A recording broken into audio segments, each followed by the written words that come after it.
We are live.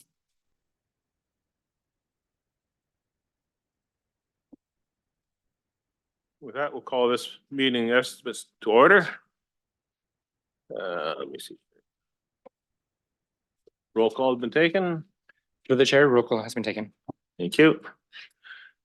Are there any declarations of conflict of interest for any members of council on Councillor Sless? I'll be abstaining from the John Noble home. As I have a family member works there. Okay. Councillor Samwa. 10C on the worksheet, Brant County Health Unit, as I'm employed there. Okay, so noted.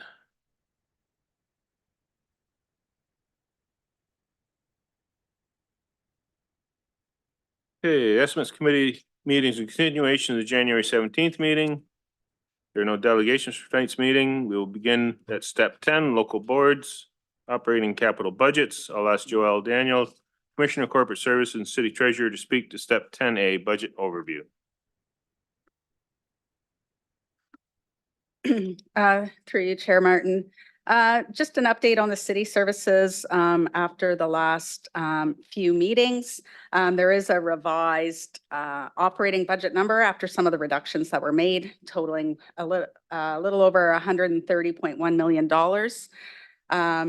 That's a budget impact after assessment growth of 4.89%, or $114.63 annually, or $9.55 a month.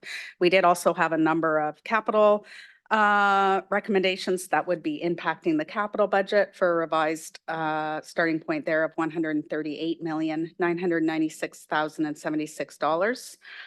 With the addition of the agencies, boards and commissions tonight, that is proposed to increase the budget by $67.7 million for a total of $197.9 million. The agency, board and commission increases as a consolidation average to 9.48% after assessment growth, which would increase the total municipal budget to 6.42%. or $225.31 annually to the average residential tax payer, or average residential impact of $18.77. The combined municipal capital requirement for 2024 totals just over $153 million. Thank you. Councillor Sless.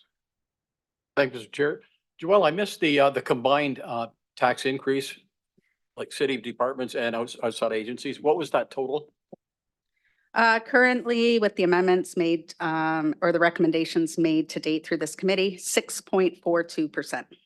6.42. That's with assessment growth included? That's correct. Thank you. Any other questions? Councillor McCurry.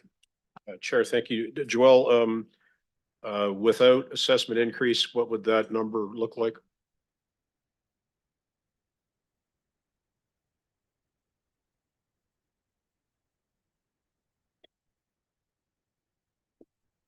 Give me one moment. I just have to go to another spreadsheet.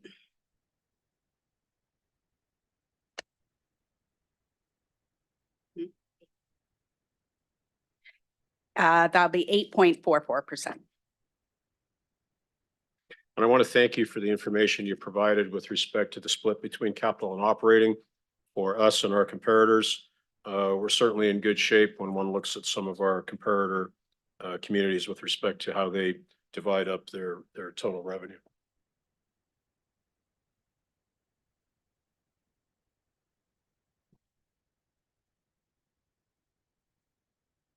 Okay, seeing no further questions, we'll move on to presentations. I'll ask the chair of the downtown BIA, Barbara Sutherland, and Treasurer Lizanne Coster to please come forward and speak to the downtown BIA budget submission. Please note you have 10 minutes to present. And the remote should be there somewhere.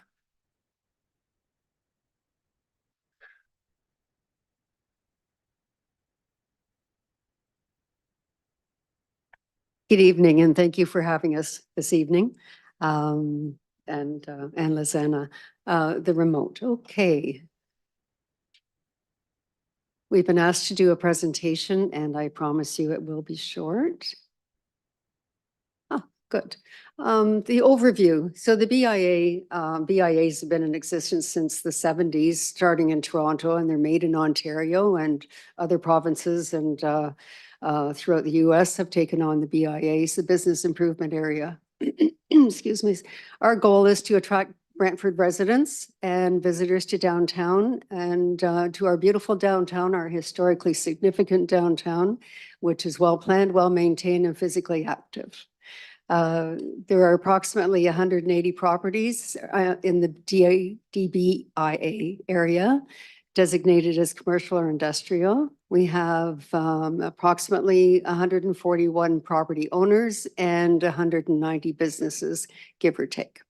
The downtown is 100% financially supported by the business community in the downtown, and the downtown BIA financially supports the City of Brantford events, beautification, and downtown.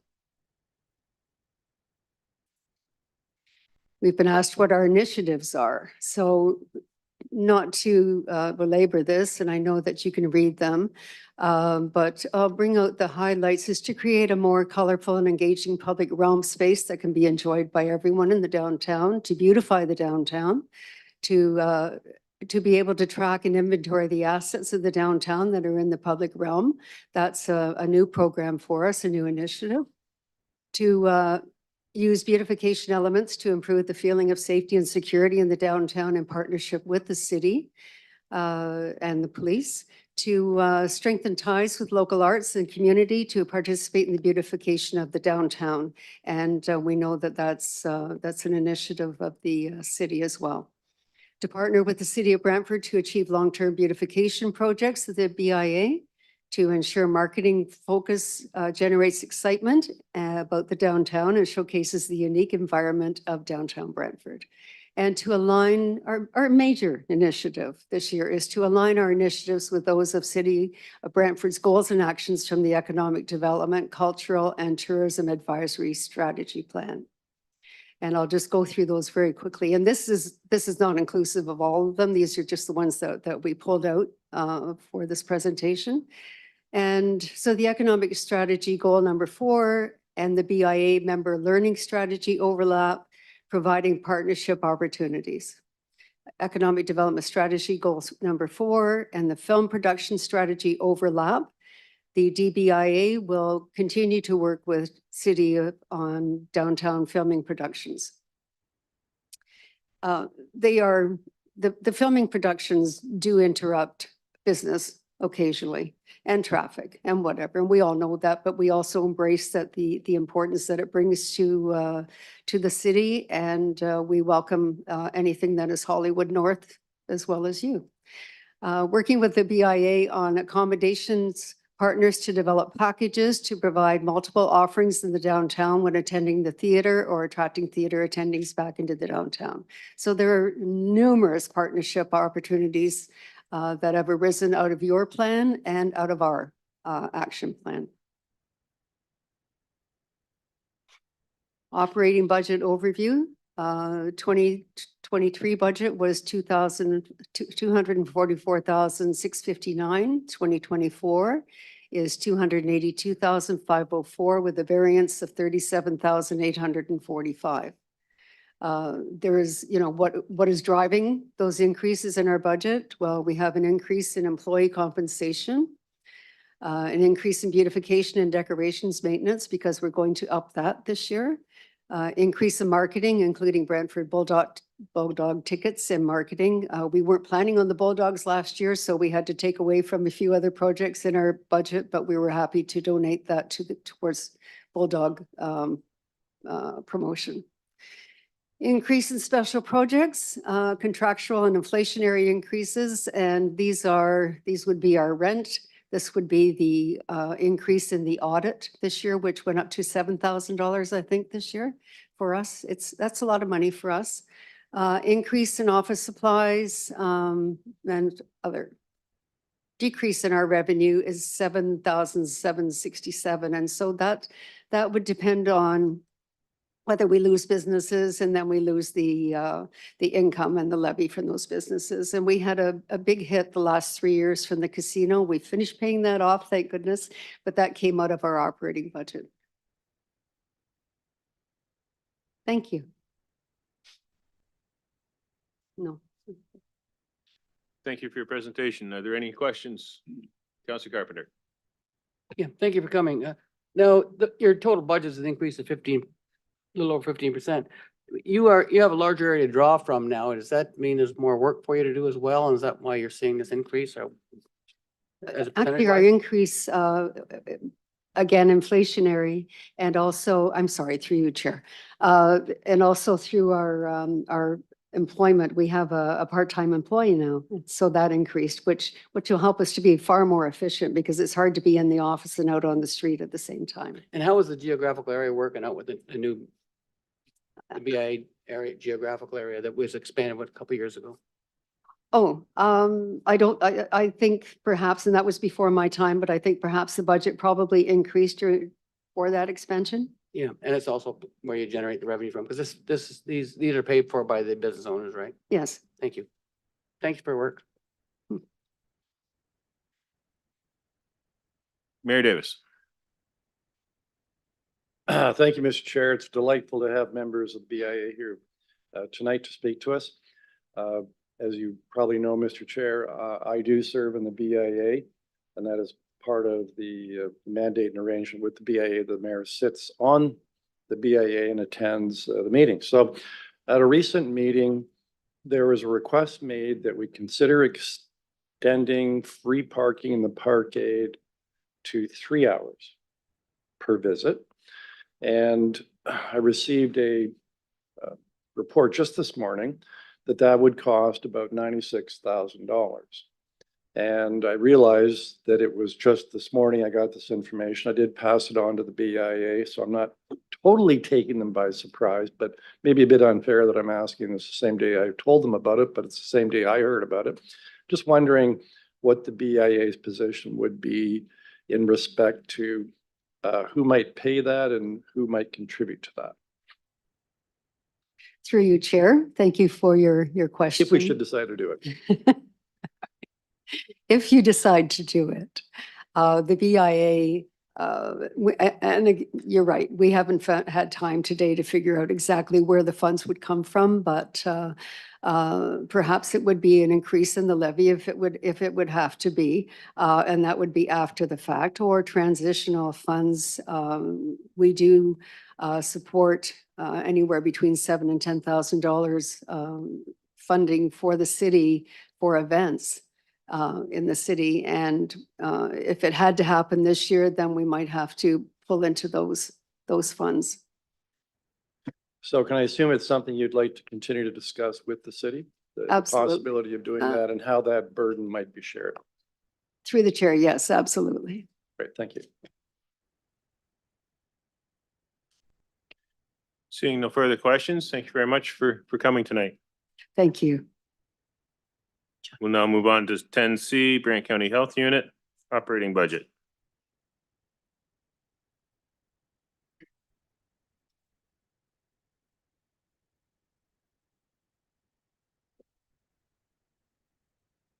And again, you'll have 10 minutes for your presentation and questions.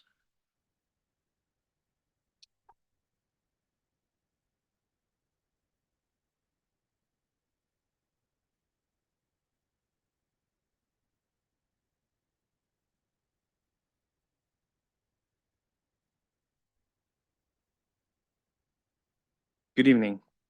Thank you for having us here tonight. My name is Brent Richardson. I'm the Chief Executive Officer at the Brant County Health Unit, and I have with us Susan Brown here with me tonight. So BCHU is one of 34 health units across Ontario. We provide health promotion and protection services to the communities of Brantford and Brant. Our work is highly prescribed by the Ontario Public Health Standards and legislated by the Health Promotion and Protection Act. If you could pull the mic a little closer, it might help pick your voice up a little better. Thank you. You may recall when we were here last year, we were talking about a funding model of a 70% provincial grant and a 30% municipal levy. Since that time, the province has announced another funding model change to 75-25 split. The following is an exhaustive list of all the programs and services that Brant County Health Unit provides. Of note, in 2024, it's expected that public health units will include programming related to COVID-19 vaccine program as part of their mandatory services. At this time, there is no confirmation of funds to support this program.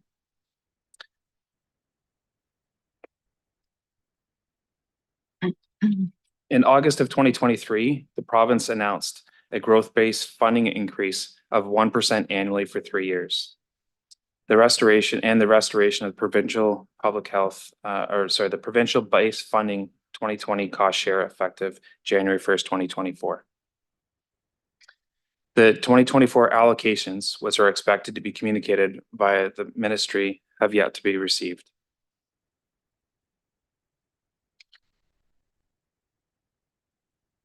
Our legislation does not provide us the ability for us to run a deficit. As the delivery of public health services is a municipal obligation, it's in the highly unlikely event that we're not balanced at year end, the Board of Health has the authority to levy the municipalities for the difference. With that being said, to my knowledge, this has not happened. BCHU has a long history of carefully and diligently planning for budget and operations. To meet the demands of public health programming and services, the Board of Health approved a municipal budget increase in 2024 of 3.45%, equivalent to 146,314, to be split between the two municipalities. The 2024 increase expected for the city of Brantford is 118,519, or 3.88%.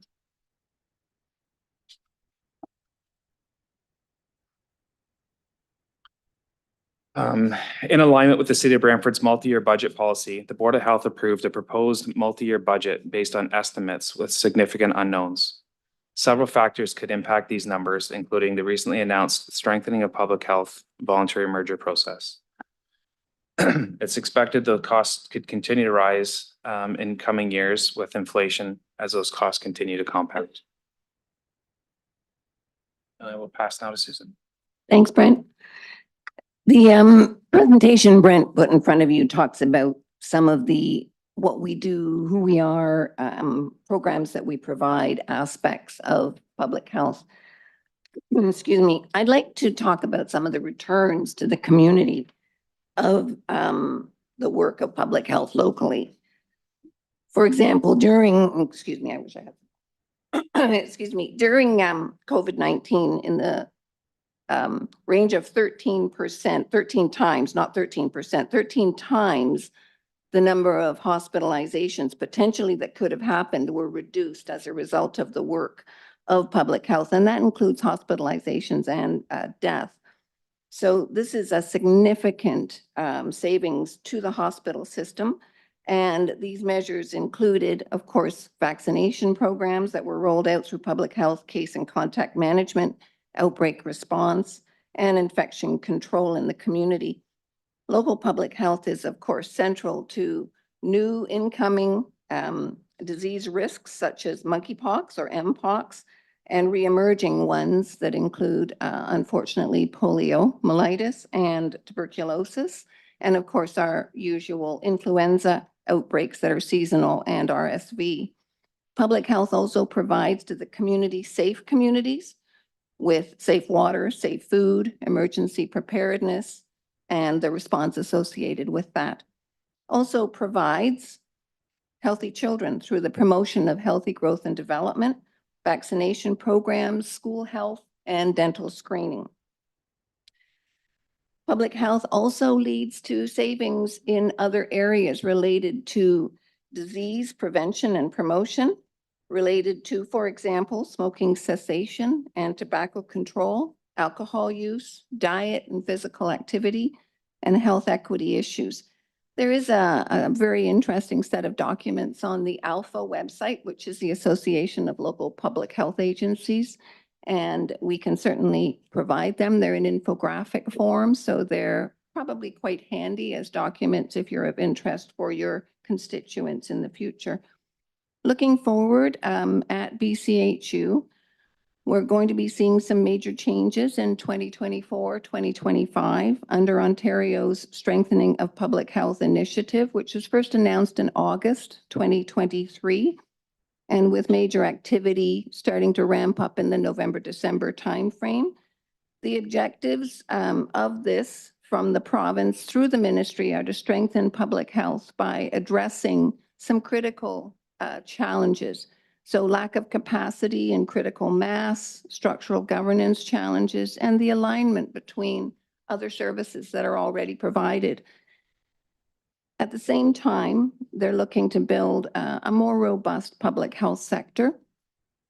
There's a three-pronged approach that we're going to be seeing. Roles and responsibilities are going to change, and those will focus on Ontario public health standards, revisions, and refining those standards. And that goal is ambitious, January 1st, 2025. Number 2 is a voluntary merger program to enhance the capacity of health units across the province where health units are below a certain size. And that goal is also January 1st, 2025. And then a revamp of the funding models, which will be starting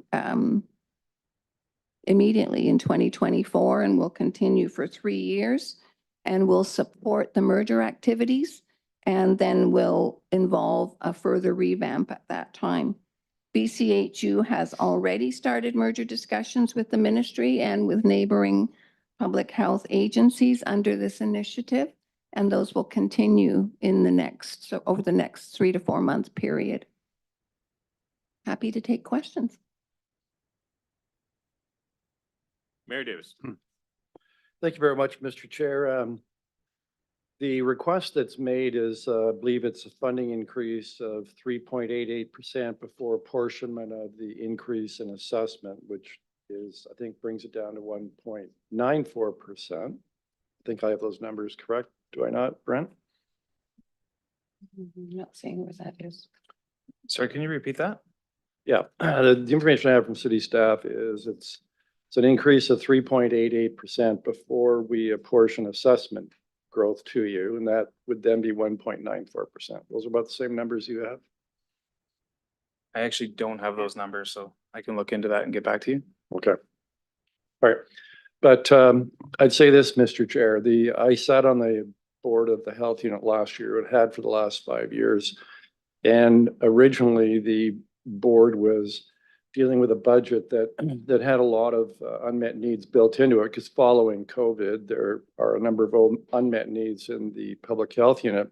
But to the health unit's full credit, they appreciated the difficult dilemma that many residents are having for the last year and a half with inflation's impact upon the living budgets of many families, and brought in what is I think one of the most reasonable of increases of all the outside agencies.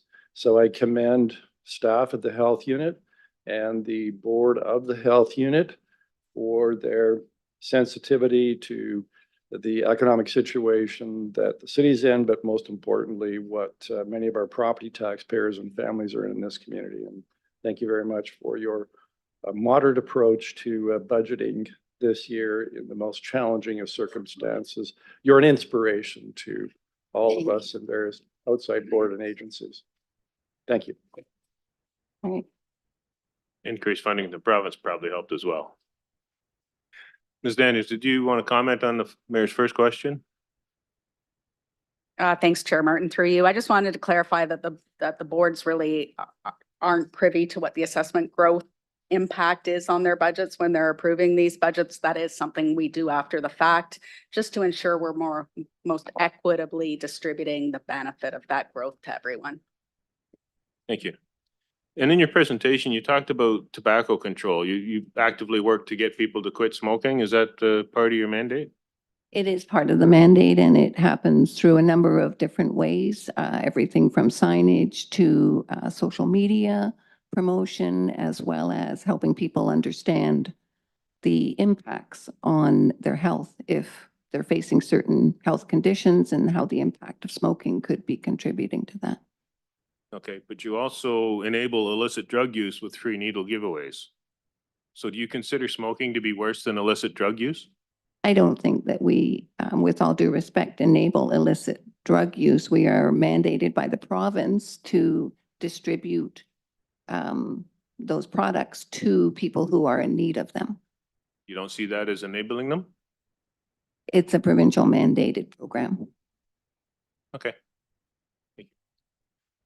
Seeing no further questions, thank you very much for your presentation. Thank you. Thank you.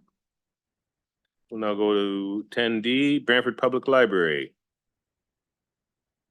I'll ask Raylyn Ambro, Brantford Library CAO, and Ken Simons, Corporate Services Administrator, please come forward and speak to the library budget. And again, you'll have 10 minutes for your presentation.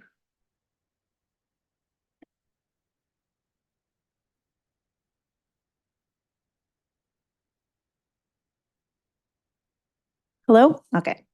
Thank you, Chair Martin, Mayor Davis, members of the committee for the opportunity to speak about the library's budget this evening. The budget was prepared with direction and approval from the Brantford Public Library Board. So also in attendance this evening is Marion McGeehan, Chair of the Library Board. I'm going to start out with a brief reminder of some key information about library services and some recent highlights of library use and resources offered. So the library currently has two branches and approximately 60 staff members. The number of staff has been consistent for several years. When we have needed to restructure or introduce a new role to adapt to changing needs and opportunities, we consistently manage to do it while working within the existing overall staffing complement. In 2023, the library welcomed over 400,000 in-person visits to our locations and registered nearly 7,000 new members. We loaned out over 700,000 items, which, if you do the math, works out to more than 1 item per minute of every day. We offer many services, but here I just wanted to note that computer use and printing continue to be in-demand services, which means that the library plays an important role in bridging the digital divide that exists in the community. And all of the library use numbers you see highlighted here have increased compared to last year's statistics, I'm happy to say. In terms of collections, traditional materials like books, magazines, and movies continue to be in demand in physical formats and digital formats. And we also continue to grow our collections of lendable technology and equipment that people can use to discover new skills, knowledge, or experiences. Recent collection additions include spikeball and disc golf sets, as well as an expanding collection of Indigenous and multilingual materials. And as a final collection highlight, we introduced a new digital archive platform last fall that hosts over 3,000 images and documents chronicling Brantford's history. It attracted over 10,000 visits within the first 3 months of launching. So looking ahead to upcoming initiatives, first up, we have the youth area update. So last year we started a project to update our youth area at the main library, and now those plans are taking shape. The project is funded by donations and will include a mural that will memorialize long-term board member Caroline Freibauer. So you can watch that in the coming months. When it comes to extending the reach of services, last year we received the capital funds to expand access to library collections by introducing a book kiosk and a holds locker. So the book kiosk was installed at the Wayne Gretzky Sports Center last fall, and plans are in progress to introduce the holds locker this year in the Southwest. In addition to these tools that provide access to our collections elsewhere in the city, we will continue to seek opportunities to provide library services such as outreach programs in different areas outside of the library locations. When it comes to IDEA activities, so recognizing the library's core values of being welcoming and equitable, the library board has established that inclusion, diversity, equity, and accessibility initiatives will be an ongoing priority for the library. And we are very excited about the new Southwest branch, of course. Extensive planning and design work took place for the shared facility throughout the last year, and this work will continue up to opening in 2026. And finally, another facilities-related capital project that's in the works for the library is the main library roof replacement, which is planned for this year. And I'll talk about that a little more later under capital. So moving on to budget information, the library board approved operating budget request for 2024 is $5,397,100, which is a $236,000-ish increase. $236,350 increase over 2023, which works out to a 4.58% increase for the library. The main budget influencers that got us here were increases to salaries and benefits, which include significant OMERS changes and contingencies for salaries and wages. Under building security and administrative budget lines, we're seeing impacts from inflation as well as some contractual increases. Additionally, the library board approved strategic use of the Pandemic Stabilization Fund in 2023 to offset operating increases. It's a reserve that was created in 2021 from COVID-related surpluses. It's not a source of continuous funding and was not included in the 2024 budget. So we see a corresponding decrease for it this year. And these various increases are offset somewhat by an increase in interest revenue in the budget. Moving on to the multi-year view, we'll see some of the same budget drivers as from 2024 also appear here, as well as a couple other additions. So for one, we're planning on some modest increases for library materials to suitably serve the growing community and keep up with the increasing demand for a wide range of resources and a variety of formats. And most notably, the opening of the new branch in 2026 will result in a significant operating increase for us at that time. Moving on to capital. There are 4 items identified in the library's capital request. First up in 2024 is the balance of the new Southwest Library Branch project, which is based on Class A estimates completed in November. It's coming in just over $10 million. The initial Class A estimates received identified a higher cost for the library, but we were able to work with the architects to identify approximately $1.5 million in reductions to get to the number that you see here. Also for 2024 is the replacement of the main library's roof, as noted previously. The roof replacement was initially identified as an upcoming need back in 2016. The project was deferred as long as the roof was still in decent shape, but persistent leaks in recent years indicate the project can no longer be put off. New estimates obtained last fall show the cost of the project has significantly increased. Similarly, I'm sure to other capital construction projects you're considering as well. In 2025, we are planning for an upgrade to the library's website. More than just our organization's website, the site is a point of service, sometimes referred to as our virtual branch, as it provides access to online resources 24/7. Redevelopment will be required for the site as the content management system for it is being phased out. And finally, looking ahead to 2026, we're planning for a replacement of the main library's building automation system. The library board approved funding half of the project from library reserves. So thank you for your consideration. I'm happy to answer any questions. Thank you for your presentation. Councilor Slush, you have the first question. Thank you, Mr. Chair. And welcome and thanks for coming. I sat on your board for, I think, about 12 years prior to your time, so it's, they're fond memories. Are you down the road far enough in your planning that the new branch, do you know roughly what you're going to need human resource wise? How many full-time equivalents? Through the chair, we have definitely started pulling those scenarios together, which informed that, yeah, that increase in 2026 is based on what we think we're going to need to run that space. Yes. And how many folks would that be? We sort of, I could get that information to you. We sort of rolled it together into one big nut. We did sit down and kind of count out how many people, but we rolled that into the budget number. So I could pull that for you in another way. Okay, and just so I'm understanding your chart correctly, you've got the big spike the year it opens. That's probably to buy materials and hiring new people and all of that. Then the next year it drops down to 3 point something. Is that reflecting the budget for that new building as well then in the 3 point, whatever it was, it's off the screen now, 3.2 or something?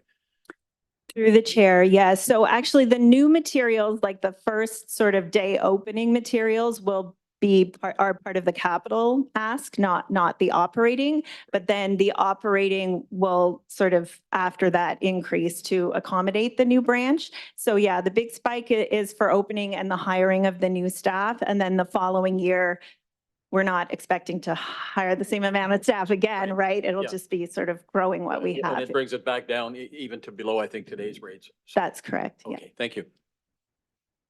Councilor Carpenter. Thank you, Mr. Chair. Councilor Sless asked the questions I was going to ask. Thank you. Councilor Sullivan. Thank you, Chair.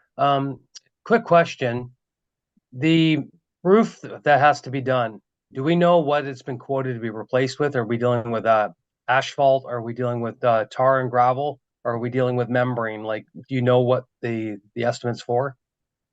Yeah, yes, for the chair, the specifications were developed in 2023, so we would have some good estimates for the project, and it is a membrane style roof with insulation and with gravel on top, as opposed to a heated or asphalt type system. Good to hear. Thank you. Seeing no further, I just have one. What is spike ball?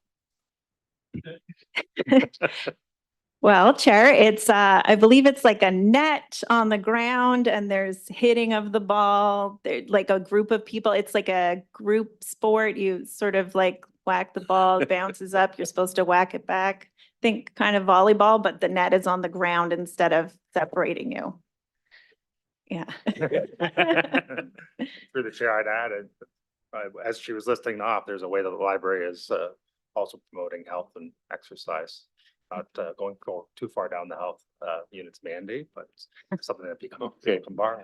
Okay, thank you very much for your presentation. Thank you.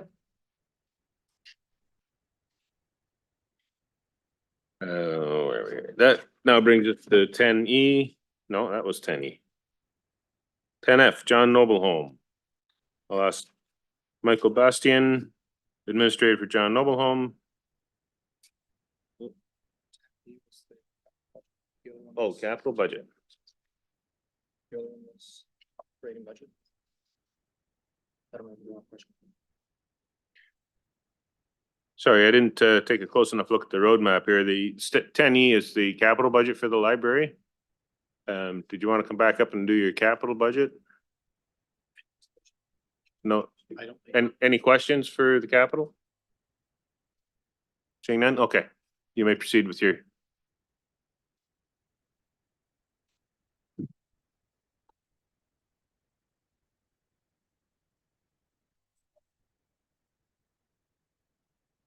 Can you hear me? Great. Greetings to all you. Thank you very much for allowing myself and Raquel, our Director of Finance, to present to you the 2024-2027 Capital and Operations Budget presentation. Through you, Mr. Chair, I just want to talk a little bit about John Noble Home. We're a long-term care facility in the city of Brantford. We also have day and stay programs, and we also have seniors apartments as well.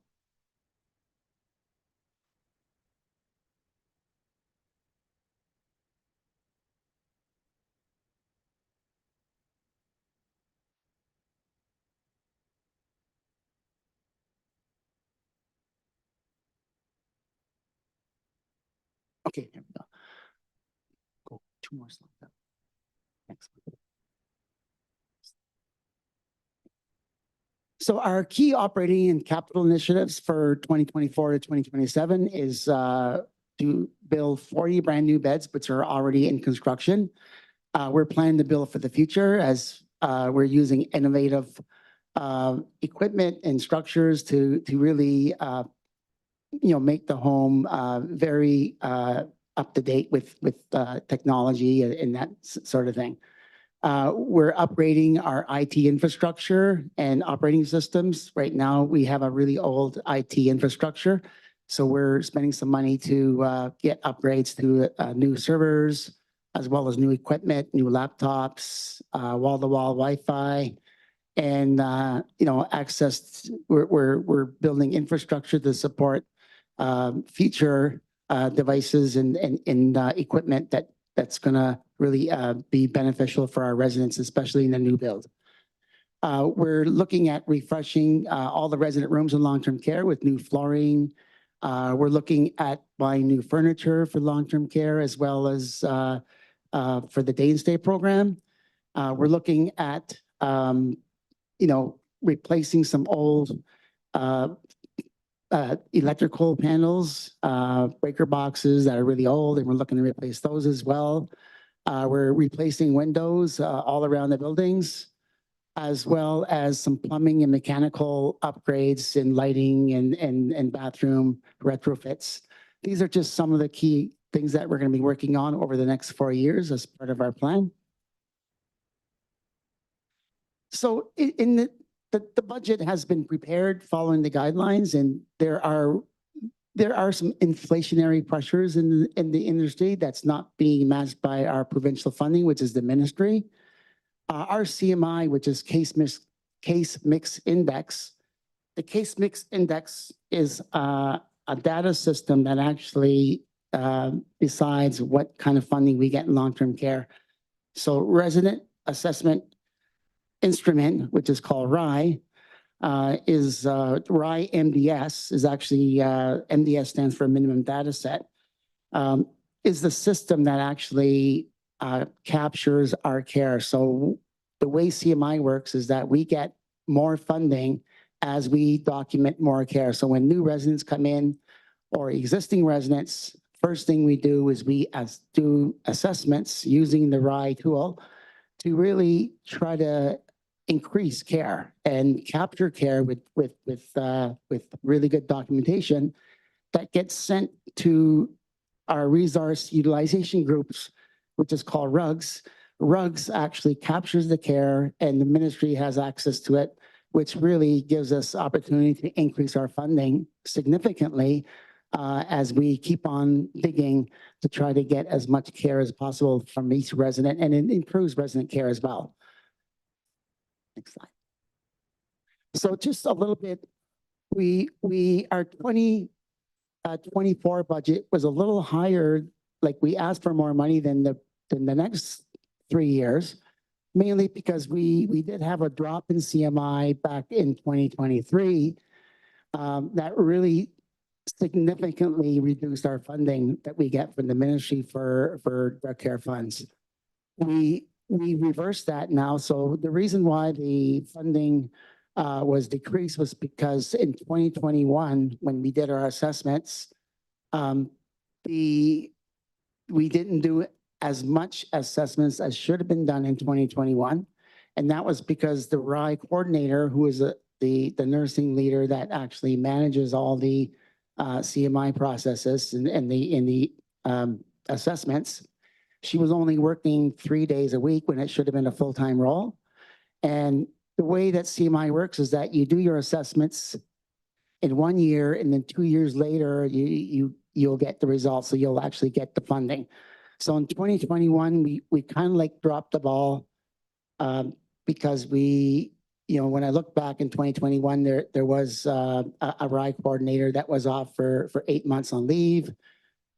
There was some,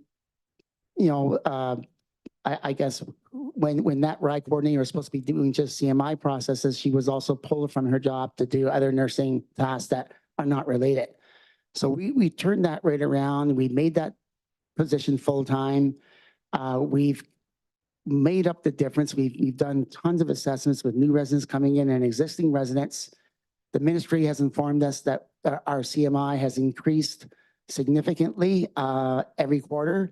So we're already at a point where our funding is in 2025 and 2026 and 27 are going to be a lot higher than in 23 and 24.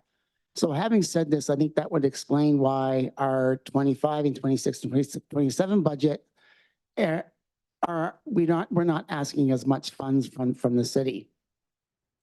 Now, because we're building new beds and 40 new beds we're going to get revenue for. So we'll go from a 156 long-term bed facility to a 196 bed facility. Those 40 beds will generate a lot of revenue for the home. But our management team, our non-union group that manages the home will not change very, very much. So that the same leaders, the same complement of non-union staff and managers will not change. It'll only change a little bit. So that therefore having some significant cost savings for the next years and future years to come. There is a lot of drivers, nursing staff, certainly that was a driver, and the CMI was a direct result of that. We've been through a slight management change over the year or so, and now we've got the teams where we want them to be. Our team has really grown strong, and we're confident that as we go into 25 and 26 and 27 years, that we will certainly have opportunities for some really good surpluses to really play catch up and recover from where we are right now. We're asking for a 13.16 increase. When we compare this to other municipal homes in the region, like for example, Norview Lodge, right now they're asking for the municipal share of $618,000 or 10%. There's a little bit of comparison there.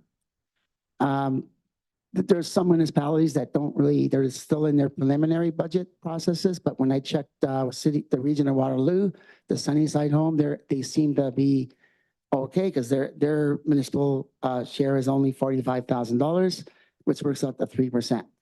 So I think going back to the budget for 2024, I think starting next year, we'll already start getting more revenues and we'll certainly come out really good. Fine. So there's a snapshot of our capital plan for 24 to 27. And there's a snapshot of our 10-year capital plan as well.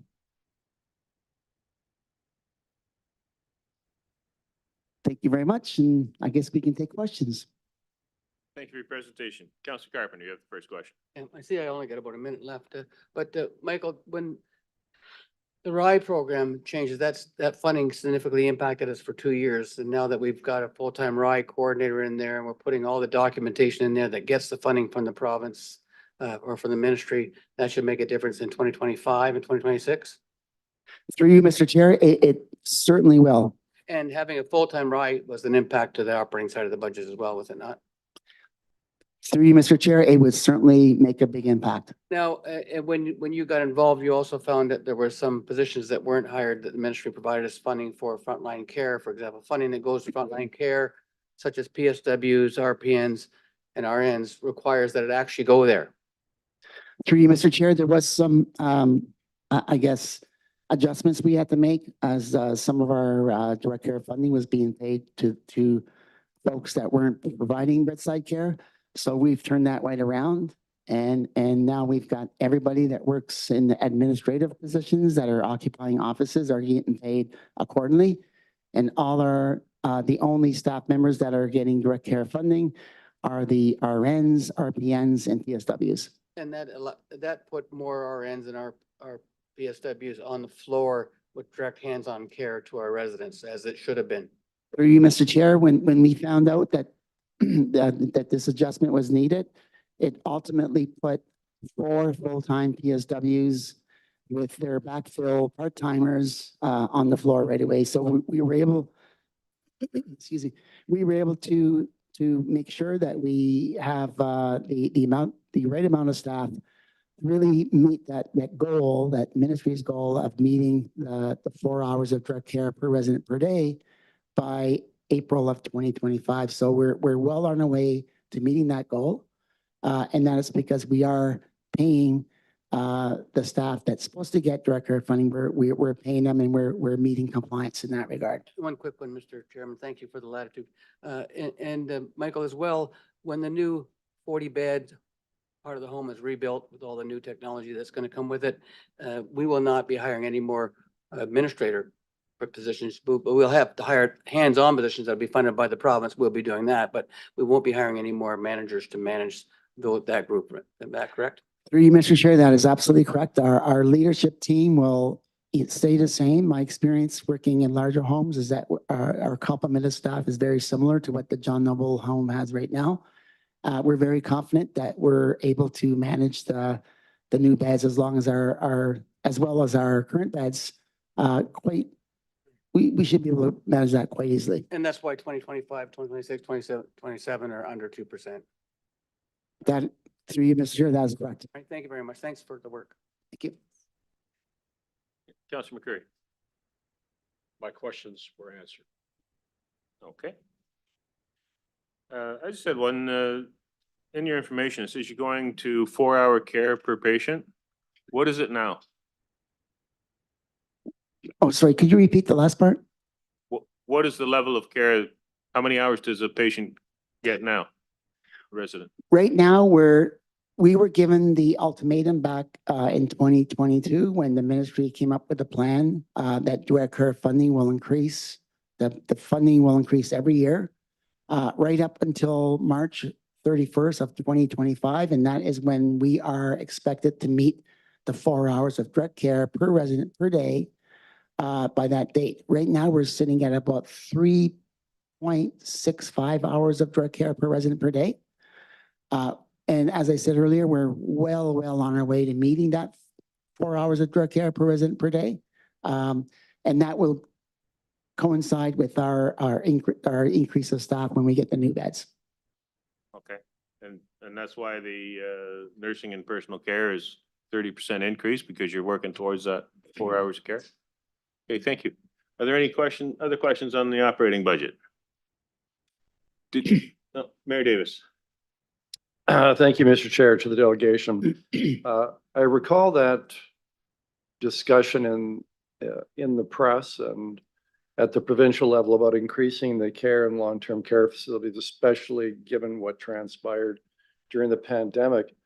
And I thought, maybe I was wrong, but I thought that the province announced they were going to provide funding to fund all this additional care that they thought was necessary in the long-term care home system. Like, what happened?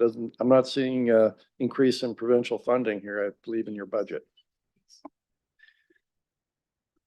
Through you, Mr. Chair, we do get increasing in funding, and we get a lot of different funding structures from the ministry, including our regular, direct care funding, and that comes to us every year. So in 2023, we did receive an extra $180,000 a month going towards direct care funding, and then the following year we'll get approximately the same. So certainly the money's flowing. We're getting increasing in funding to support the 4 hours of direct care, and we will get more right up until 2025 when we're very confident that we'll meet that 4 hours of direct care per resident per day. Can I continue, Mr. Chair? This is an observation, and I asked staff to give me the data on budget increases that the John Noble home has been allocated or advocated for over the last 5 years. And generally the John Noble home is generally the increase in budgets brought forward have been very reasonable. Like in 2020 it was 2.33%, 2021 2.25%. 2022, 1.68%. Last year it was 3.24%. And so this is the first time in 5 or 6 years we've seen a very substantial increase in the John Noble home, which I think makes some sense, having listened to the explanation and also understanding the impact that the pandemic has had on the operations of long-term care homes, how that's required them to increase the level of care, both because they want to and because they're being mandated to, and then also preparing for the 40 beds that will be in the home. So it is a big increase this year, but I think you have to put it in the context of the record over the past 5 years, which has been a board that's been very well managed and very responsible and reasonable in respect to what it asks of the taxpayer. So, and I see that in the long range planning, it'll begin to smooth out again after you've got the 40 beds on board and make other adjustments. So just an observation, Mr. Chair. Thank you, Mr. Chair. And Mr. Mayor, if you look at the financial summary, you'll see that the provincial funding has gone up over $3 million, which is over 22% for 2024. Seeing no further questions on operating, do you have any comments on your capital budget before we open it up for questions? Right now, myself and, through you, Mr. Chair, myself and our environmental services director work really close. And we do involve our team as well when we're looking at, refurbishing rooms and so forth. And it's very important for us to keep up to date with, with advanced, buildings and, with the new building, that's really going to help us, be a leader in long-term care. Right now, the John Noble Home is recognized as a world-class facility. For us to maintain the building, we certainly have to keep up with the demand. Equipment doesn't last forever, and our team does a good job with ensuring that that all our equipment and our systems, HVAC systems, everything's checked and preventive maintenance is done properly, and that we're able to increase longevity of equipment. We know how expensive these things are now. So we continue to make sure that equipment lasts long and that is well maintained. Therefore, there'll be savings over the years as well. Okay, thank you. And I have in my notes that all your capital will be funded from John Noble Home reserves.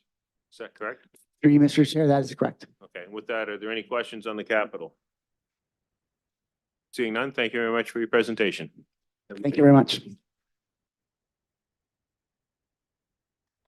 With that, we'll go to step 10H, police services. So I'll now ask Tarek El Hamad and Chief Financial Officer and Chief Davis and Deputy Chief Saunders, who I don't see, so I'm guessing he's not here.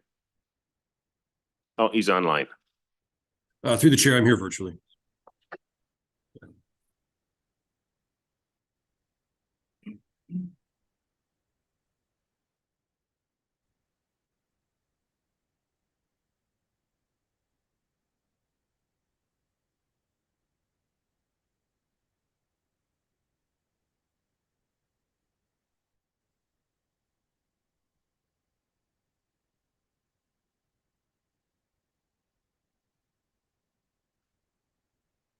Whenever you're ready, gentlemen.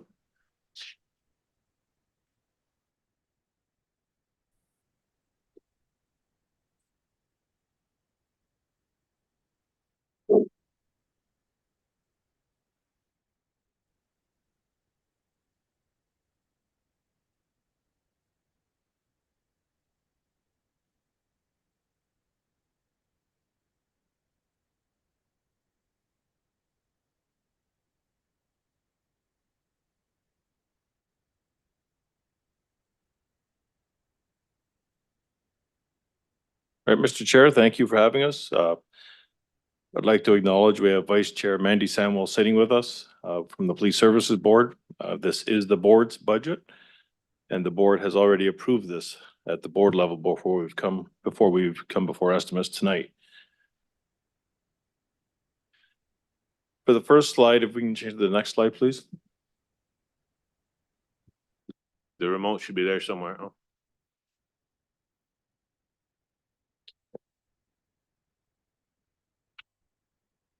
I went through this last year. We thought the new Police Act would be in place by now. It is not. So you've been doing your own due diligence and you've Googled Ontario Police Services Act. You'll see a Police Services Act from 1990. That is the one that we are operating under as we speak right now today. And so what you'll see on that is the role of council under section 39 sub 3 of the current Police Services Act. That speaks to upon reviewing the estimates, the council shall establish the overall budget for the board for the purposes described in clauses 1A and B. And in doing so, the council is not bound to adopt the estimates submitted by the board. But it also goes on to state that in establishing an overall budget for the board, the council does not have the authority to approve or disapprove specific items in the estimates. So that's the Police Act that we operate under right now as we speak. The one on the right-hand side is supposed to be in force come April 1st, but as we speak right now today, 1990 Police Act is the one that we operate under. The police service presents an annual operating budget and provides a quarterly forecast. We're fortunate to have a chief financial officer, Tarek Ahmed, who has joined us today, and it will be assisting the presentation. Police service has moved to a multi-year budget effective for the 2024 process moving forward for planning purposes, but only the 2024 fiscal period is requested for funding in this presentation. The operating budget covers the day-to-day expenses required to deliver essential services that are also adequate and effective to provide policing to the community. And these take into account funding sources, tax support, grant funding, and fees for service. And with that, I'll turn it over to our CFO. Thank you, Chief. And through the chair. So relative to the population of the city of Brantford, the Brantford Police Service is one of the busiest services relative to calls for service in the province and faces an elevated crime severity index relative to its peers. With respect to calls for service relative to population, Windsor and Thunder Bay have been identified as good comparators in this regard. Dealing with substantial demands often stretches our resources thin. This includes manpower, equipment, and infrastructure, leading to potential strain on our ability to respond promptly and effectively. The volume and diversity of demands exert intense pressure on our workforce. Officers have faced high-stress situations regularly, impacting their mental and physical well-being. Changes in our society, technology, and evolving crime patterns demand continual adaptation. Keeping pace with these changes requires agility and quick responses, adding further pressures to our operations. Meeting public expectations for swift, fair, and effective responses to diverse situations create significant pressures. Any perceived shortfall can impact public trust and satisfaction.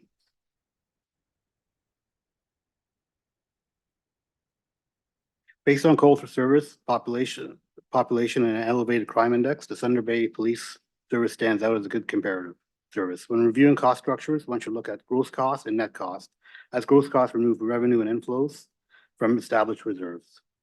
As cost structures of any police service is dominated by labor cost, the key driver of the gross cost differential between us and Thunder Bay would be the number of employees. The 2020 to 2027 base operating budget has been prepared by staff and determined based on contractual and legislative obligations, resulting in a 10.81% base budget increase over 2023.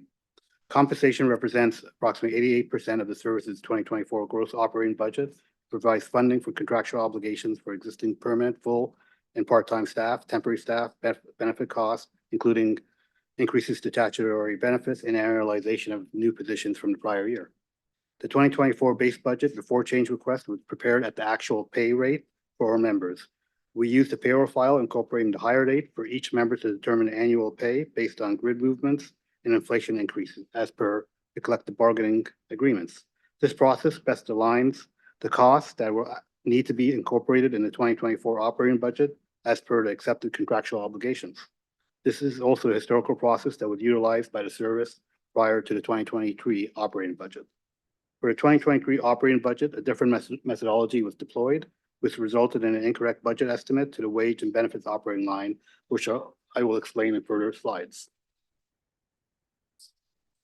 So this chart looks like the one before, but the only difference here is we've added the change request and the one-time cost related to those, and that comes at $929,000, which brings us to 12.89% total increase. This slide provides an overview of the operating pressures by major category. Before adding new staff, the 2024 base operating budget over the 2023 operating budget has increased by $4.8 million, which is mostly attributable to wages and benefits being increased to correct for the error in 2023 and to incorporate the 2024 grid inflation increases as per the collective agreements. Furthermore, on the employees related pressures, overtime is adjusted upwards to better reflect actual experience as our current run rate in OT is over $2.8 million. while the 2023 budget for OT is just over 1 million. If the staffing requests are accepted, we would expect OT to come down eventually, but not until those resources can be trained and deployed. As a result, we believe an OT estimate for 2 million is conservative. So as I noted before, the 2023 wage benefits budget estimate was materially incorrect in 2023. A review of the 2022 wage budget versus the 2023 wage budget, less the approved changes requests in 2023, leaves only 251,000 to cover the contractual obligations for over 300 members, which is clearly not sufficient. When we look back and estimate the correct wage budget for 2023, we arrive at a value of just over 31 million, as per the first column on the left-hand side of the bottom table. What we see in the budget system, however, is the value of the wages at the job rate, which is at the top end, but then we also see a large reduction of 3.9 million. This value is too large and should have been closer to 2.3 million, a difference of 1.6 million. So when we look back at the variance projection as of September 30th, 2023, and use the correct value for wages and benefits for a 2023 budget, the actual budget to variance for the year is likely a surplus of close to 200,000. So I have 169, but please note it's just a very rough estimate. Operating increases arising from the 2024 operating budget, non-staffing related, are as shown on the slide. Of note, we now absorb tasers and body cameras into our operating budget, as the decision was made to lease these items from Axon, which is similar to all the other major services across the province. Training was also adjusted upwards to reflect the need to train more across our staff. The Pride agreement also saw a material increase, and the city aligned a budget line of nearly 100,000 in relation to the NG 911 project. I will now turn it over to the chief to discuss the staffing request in the 2024 operating budget. Thanks, Trek. So the first item that we are requesting, and that's been approved by the board, is to see these an increase of civilian staffing into our records department. Specifically, we are seeking 1 quality assurance supervisor and 4 Crown Brief technicians, I guess we'll call them, and 1 quality assurance clerk. This next slide I need you to really pay attention to. If you look at this, this shows the volume of work that we're doing in the city of Brantford. So if you look at the cases received in Halton region, and this comes from the Milton courthouse that serves the Halton region, looking at 2014 right through to 2022, and you look at the Halton Regional Police Service compared to the Brantford Police Service. In 2014, you saw 4,191 cases being received at the courthouse in Halton, whereas we were 3,051. If we jump forward to say 2018, you see that we're climbing. Halton had 5,315 cases received in that courthouse. We had 4,193. By the time you get to 2021 and 2022, we flip-flop the 2 years, but essentially we're both prosecuting over 4,479 in 21 in Halton region, and we're prosecuting 4,794 in this region. 2022, we just do an inverse. But the point being that we caught up. So the bar graph there shows you the demands on the police service when it comes to the courts. When we make an arrest, there's a lot of work that goes in behind the scenes to prepare the documents that we are legally obligated to provide within the disclosure packages in very tight timelines. The records department has not grown commensurate with the work, and the work continues to grow. And where this is mind-boggling, if you look at this, even if we take the most serious crimes, homicides, going back to 2014, we had 0, 2015, we had 0, then we start creeping up, and by 2022, we're outpacing Halton region. The work, and why this is important, is twofold. One, for the records department, that we need the staff to do that, but others, we are obligated under the Police Services Act to provide security for the courthouse, despite the fact that it services the OPP and Six Nations Police, as well as the Brantford Police Service. The way the act reads is we are obligated to provide that court security. And then just to put some of this into perspective, our total officers in 2021, 197 compared to Halton's 717. 2022, 197 compared to Halton's 737. So we are definitely punching above our weight class and putting more charges before the courts than our colleagues down the road. but with a lot less staff. So that's the request for the records. But that data also applies directly to this next request. If you can go to the next one. That we are required for the staffing of court security. And what we have now is 44 Queen Street. Most of the courthouses are operating 5 days a week. We have increased demands at the Superior Court as well as our obligations to provide court security at the Provincial Offences Act Court. Compounding that is we are in the situation where judges can ask that a prisoner be unhandcuffed during their proceedings, which puts an obligation on us to double or triple the number of special constables providing that security. Again, our workload has gone up exponentially, but the court special constables section at the courts has not grown up commensurate.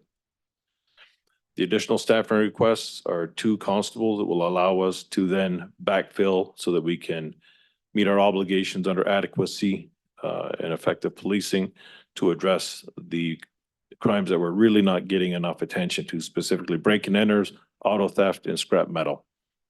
But we need to have the expertise of senior constables going off the road and backfilling with 2 to go on the road.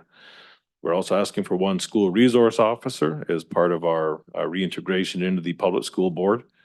And then the last request here you see is for the Internet Child Exploitation Unit to be restructured so that we can take in an existing officer from within our ranks, promote them to a sergeant so that we have the leadership and supervision in this type of crime, which again, talking to the Crowns, we have a lot of these files that need to be managed properly because they're under incredible timelines for disclosure and producing the evidence. The next request is for our communication center. This was previously occupied by a sergeant, but when we look at the demands of the service, that sergeant is better used elsewhere in the organization, and we can promote a communication center manager. So a civilian with the expertise, the training that understands the space. And the other part is we have the consistency in that role. They're not coming in as a uniform for 5 years and rotating out. They're a subject matter expert who can take on this role, provide the leadership needed in that unit, and thereby freeing up the uniform sergeant to take on other responsibilities in the service. The next one is for a civilian ident officer, specifically a special constable into our forensic unit. A lot of the demands on our forensic unit do not require the fully trained constable that takes the full identification course.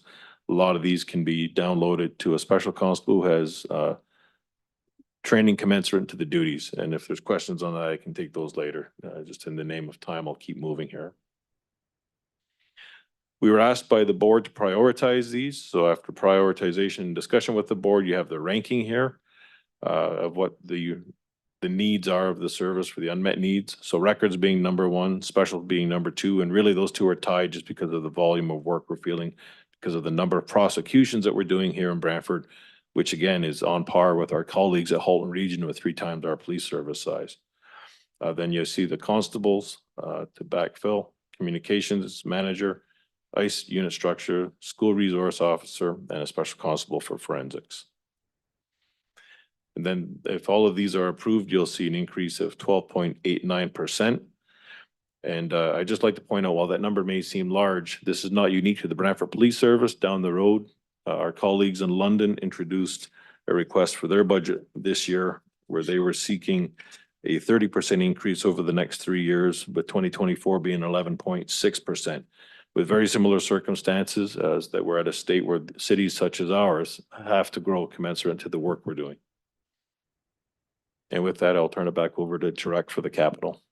Chief, and through the chair. So let's quickly go through the capital. As you can see on the slide, our capital is very limited. We're looking at docking stations for some of our vehicles at 100,000, PC lifecycle program refresh for our staff at 370, CAD licenses at 80, and the NG 911 transition phase 2 project that's actually fully funded by the province. So it's 100% funded by the province. And then on equipment, obviously, as the chief mentioned, we're mandated to ensure our members are safe, and there's certain equipment that we need to purchase. And as the new police act comes out, we'll be looking to implement the requirements. Fire lines and the body armor, the hard plates will be required. There'll be new items, and we'll still be required to replace the old body armor soft plates for our members when they're done their life. And minor capital, we're looking at 191,000 total in minor capital. So in total, we'll look at 1.774 for capital for 2024 for the police service. If there's any questions? Okay, thank you. Councillor Sluss, you have the first question. Thank you. With the, with all the requested hires, they were all coming in at different times of the year. What is that annualized cost? Through the chair, the annualized cost for those in 2025 will be 1.65 million. So could you say that again, please? 1.65 million. Thank you. Councillor Carpenter. Thank you, Mr. Chair. Thank you for coming and thank you for your presentation. You talked about the school resource officer. Is that a special constable? Through the chair, no, that will be a regular constable, that will be into the, we utilize a civilian for the younger grades. And with the reintegration back into the schools, the older grades, we'll call them, they prefer to see a regular constable. Okay, and you said for the public board, is the separate board already involved in that program? There's been a discussion at the board meeting where they want to pay partial salary or some dollars towards the constable being in their schools. And does the public pay anything towards the constable in their school? Not presently, no. But the separate board is willing to pay towards one. That is correct. Having children in high school, grandchildren in high school, I can tell you it's sorely needed now. Thank you. Councillor McCreary. Chair, thank you. There was a deficit for the year in progress of how much? Through the chair, the last projected deficit that we brought to the board was 1.7 million. Sorry, 1.7 million 1.7 million. What's your understanding of how that gets paid for? through the city's reserves. Through the city's reserves? Okay. So that'll get paid in 24? Correct, and that's because the police have very limited reserves left, around 300,000. So that, have you included that deficit in your 2024 budget?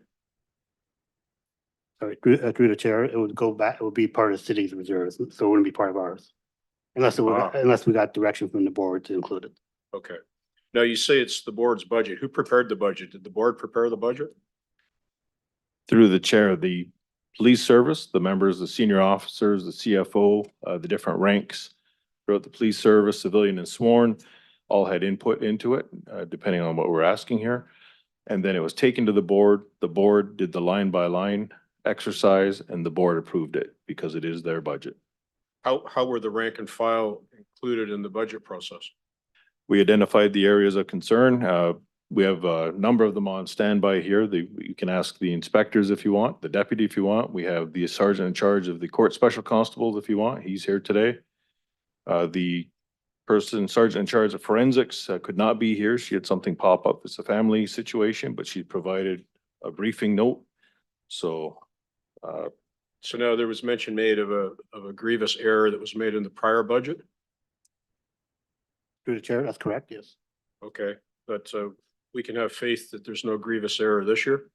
Through the chair, no, we've reverted back to the old methodology, so we actually went back member to member and ensured where they're gonna be in 2025. We went back per member, so we're very accurate. So, can you tell us about increases in the training budget? if there's specific areas you want, let us know and we can come back with an answer. Couple of dynamics. We're a very, very young police service, and with that comes inexperience, lack of training. The other part is we're playing catch up after the pandemic era.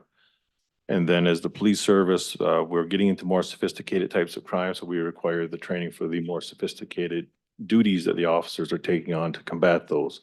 But if there's specific questions, we can get into those. But we also have the deputy online here. He can probably provide some insight if you want to talk to him. He's here somewhere. I'm directing my questions to the people at the table here. Are we cycling people, experienced people out of positions and then having to train the replacements? That is correct. Around every 5 years is what we aim for, 7 at the far end. This has been researched by the academics and the pra-academics, I'll call it, police leaders who are also academics in the US and the UK. If you're a service under the golden number the Americans like to use is between 500 and 700. If you're smaller than that, your officers will leave if they do not see the opportunities there for them. And given the competitive nature of policing right now, I think it behooves the police service to create those opportunities. When I first arrived here, 2 officers that left made it clear they were leaving because they saw no light in the end of the tunnel for them. And I think they were quite accurate in their So 5 to 7 years is the length of time for someone to serve in a position? that's what we aim for, yes. Does that apply to every member of the police service? Well, it's for these specialized units. So for example, if you're a detective, we aim for 5 years. If you're on the emergency response team, we aim for 5 years. There's some that we need to have a discussion of that should be more to the 7 to 9, but right now we aim for 5 to 7. Doesn't apply to chief and deputy? Well, we're on contract, so I guess, yes, it does. Car docking stations. We've got a capital for 100K, but we're rebuilding the police station. Is that not included? Through the chair, no, this is gonna be part of our fleet, so the docking stations are gonna go in the vehicles. That's not related to the headquarter redevelopment project. Sorry, is it not on the property? Yes, it's on the property. Is it part of the building? No. Through It's the not chair. part of the building. No, it'll be part of the vehicle. Part of the fleet. Explain then, please. Through the chair, when the tough books, we call them, we have a robust laptop goes into the computers, you'll see the officers do a lot of their work inside. Okay, it's IT. It's not garages. No, it's yeah, they Okay. call it a All right. docking Yeah, station. that wasn't clear. Right. We've got a bunch of money in this year to replace armaments. Last year we had a shortfall with respect to armaments for revolvers. And that just snuck up on us in 2023. Can you explain how it snuck up on us? Absolutely, through the chair. We had a number of failures, catastrophic failures with our existing pistols. They were well beyond end of life and they had cracked where they were no longer usable. There had been a suggested implementation plan well before before I was in the chair as chief to try and replace them. It was never actioned. And then when I get here as chief, last year we started to see catastrophic failures on a regular basis that was going to outpace the previously suggested replacement schedule. We were then into an occupational health and safety issue. Okay. And plus we were in an era where we'd seen a number of police officers killed in the line of duty. So is that why we're replacing the long guns this year? No, that's more of the tactical. And again, Deputy Saunders is the expert on that stuff. So if you would like to direct your question No, to him. your answer is sufficient. And the hard plate armor, is that the metal inserts? They're ceramic through the chair. They're ceramic, but again, Okay. Deputy Saunders can answer that. So they're not metal, so they have a shelf life. That's my understanding. Yeah, okay. Thank you very much. Okay, seeing no other questions, are there any questions on the capital? That have them covered off?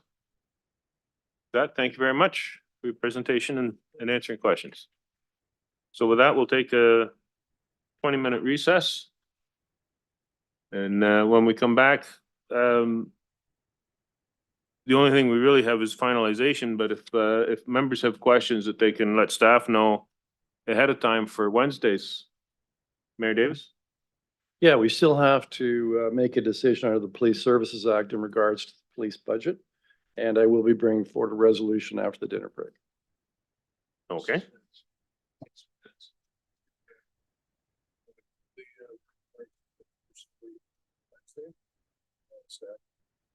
We have the staff here to do it?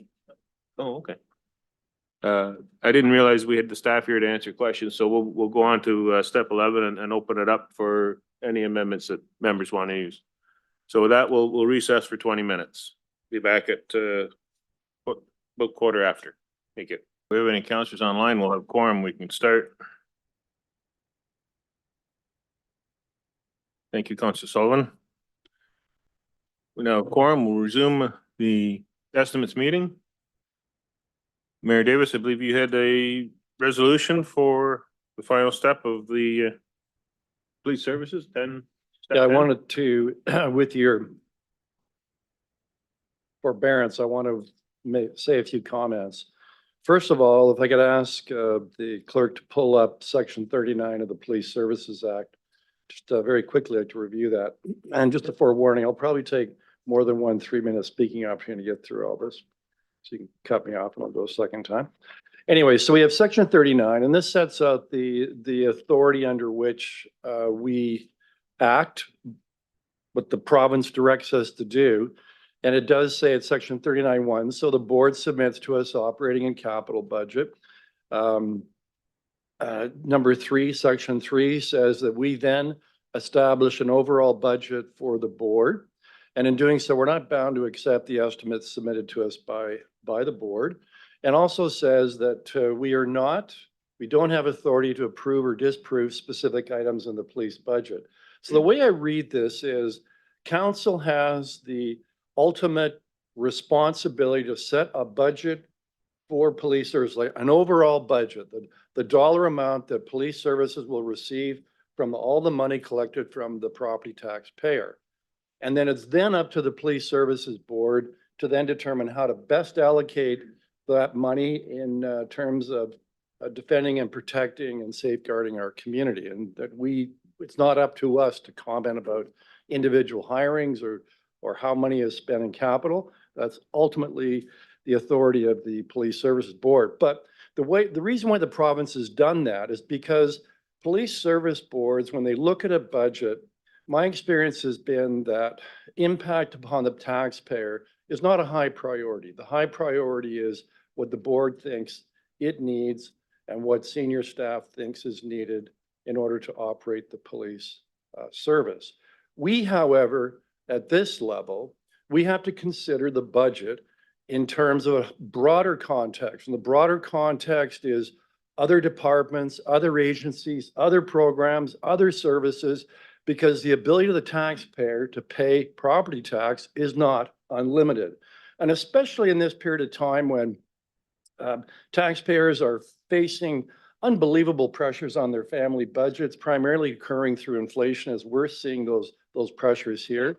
And I'll tell you, at the health unit board, originally the budget came to us at about a 12 or 13% increase, and the board objected to that primarily out of a concern for the taxpayer that in these trying times, they cannot afford increases of 10, 11, 12, 13%. And the board in that case and staff reacted accordingly.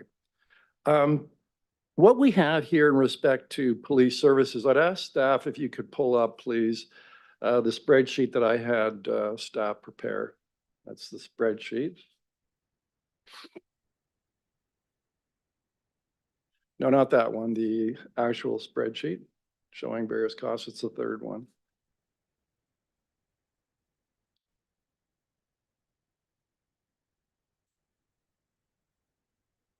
So this is something I had staff prepare for us. And you'll see that since 2019, increases in all the various boards and agencies. And you'll note from 2019 to date, the police budget has increased by 17,181,000. That's a 52% increase over 5 years, a period of time when inflation totaled about 17%. The percentage of the police budget in terms of the property taxes we collect, back in 2019, 21.3 cents of every dollar paid by the property taxpayer went to police. With this budget, if it's approved, it's going over 25.5%. And I got to tell you, that's really unusual in Ontario. Most municipalities, they're paying out of their property tax bill, usually less than 20% for policing. But we accept in Brantford that we have to pay more for policing because frankly, police are doing a great job. And I see that with Sergeant Malone. That's what I normally see day to day in the downtown beat patrol. So they're doing a great job, but you got to balance that against what the property taxpayer can pay. So if I could go back to the second one you had for us, the BMA. And so how do we compare to other municipalities? Well, the BMA, that's a consulting firm that almost all the municipalities in Ontario agree to retain, and we all pay a certain amount to BMA, and they produce a very objective assessment of what everybody pays. And as you go through this, you're going to see that Brantford, of cities larger than 100,000, we spend the second highest amount per person of any municipality in Ontario. By way of example, the county of Brant spends $150 per person on policing, and in Brantford, it's $404 per person. Again, the second highest. And, you know, policing have done a great job for us. The crime rate has dropped. We used to be number 2 in the province back in 2018. We're now at about 5 based on, and I have the various graphs here. And we were number 8 or 9 in the country back in 2018. We're now down to about 15 or 16. So we're still above average in terms of the crime rate, but no longer as bad as it was. So, you know, I look at this police budget increasing, you know, 12 or 13% this year. Considering the past increases that policing have received, there comes a time when I think you have to say, we as a council have to say that, you know, the increases you've had, that you certainly can provide us with the level of policing that you have been and providing at an excellent level. But at some point, you have to balance it off against all the needs of other departments in the city. And, you know, frankly, I'm concerned that, you know, 4 years ago, there was a defund the movement for police, and we resisted that. You can see from what we did.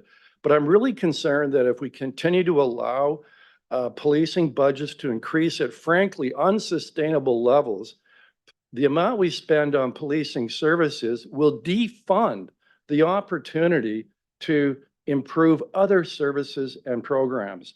You know, for example, if we had kept the police service to, let's say, double the rate of inflation the last 5 years, we'd have another $5 or $6 million in our budget this year that we could spend on housing services, youth prevention programs, etc. So what am I suggesting? I'm suggesting that we have to exercise caution and diligence and concern and balance the need to protect our community, but also the need to protect our taxpayers from unreasonable tax increases. So my resolution, Mr. Chair, seeking a seconder, is that acting in accordance with our powers in the Police Services Act, that we set the overall police budget at $49.33 million. That'll allocate to police services almost exactly 25 cents of every tax dollar will go to the police. It'll still provide them with a budget increase of 10.49% over last year. And it'll bring the overall mill rate, for those who are keeping track of it, down to slightly less than 6%. So to my mind, that's a decrease of about $1 million in the police budget. I think the police can manage it. I think they can continue to provide the excellent service they have to this community, but at the same time, we show a little more caution in terms of the impact that these unsustainable police budgets are having on the taxpayer and the municipal programs in our community. So I'm looking for a seconder to get that on the floor. Second by Councillor Sluss. Thank you very much, Mr. Chair, for allowing me the ability to go beyond 3 minutes. So to be clear, your resolution is to cut the police budget by $1 million? Absolutely not. That's the wrong terminology. It's to set the police budget at $49.33 million, a 10.49% increase over last year. Remember, they don't set, the Police Service Board doesn't set the overall budget, police budget. They make a recommendation to us. We then set the overall police budget, acting under the Police Services Act. Okay, to the amendment. Councillor Sluss. Thank you. I'll speak to that very briefly. I think, Mr. Chair, what concerns me when I see these high number increases coming in repeatedly, it's hard for me to sit here and look at somebody like Indy, who's our Commissioner of Engineering, and he's got roads that desperately need fixing.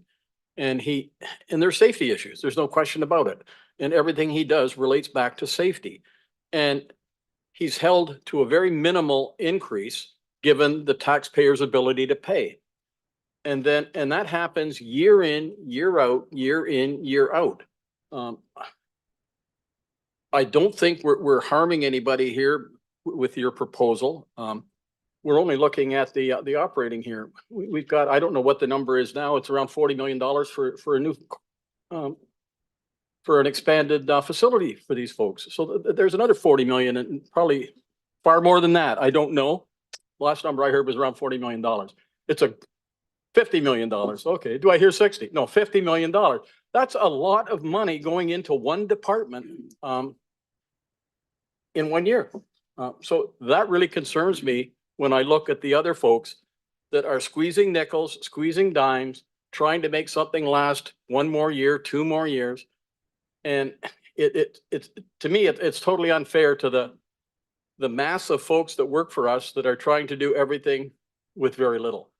So I'm quite prepared to support this. And it's not, and from my perspective, it's not a slight against the police. The police do a good job and the police are mandatory. We need the police. But at some point, like the mayor said, one's ability to pay for it starts to play a role. And I think we're at that stage in the budget process. So having said that, I'll be supporting the resolution, and that's why I seconded it. Thank you. Councillor McCurry. Thank you, Mr. Chair. Well, there's a difference between the word need and the word want. And Chair, you may remember our discussions about the new building, and we decided that we would outfit the 3rd floor to accommodate future growth. And it seems that some folks are in a big hurry to fill that empty space. I don't accept that the positions specified are necessary. What I do accept is that we have the resources and the funding to provide adequate and effective policing, which is what the board is charged with doing. I think we just don't deploy those resources in a proper manner. I don't know if we ever finished the work of the scan that was undertaken these many years ago, which was a 3rd-party investigation into improvements that should be made out there. My brief time on the board, and thank you to members of the committee for firing me, I don't think much of that was accomplished, and it was blamed on COVID. COVID's taken the blame for a lot of stuff. So I'm pleased to see the mayor's resolution before us. I'm glad he devoted some thought to it. I would reduce it even further. And we come back Wednesday, and that may be back on the agenda then. And those are my comments, Mr. Chair. I'm happy to support the mayor's setting of the budget. Thank you. Councillor Caputo. Thank you, Mr. Chair.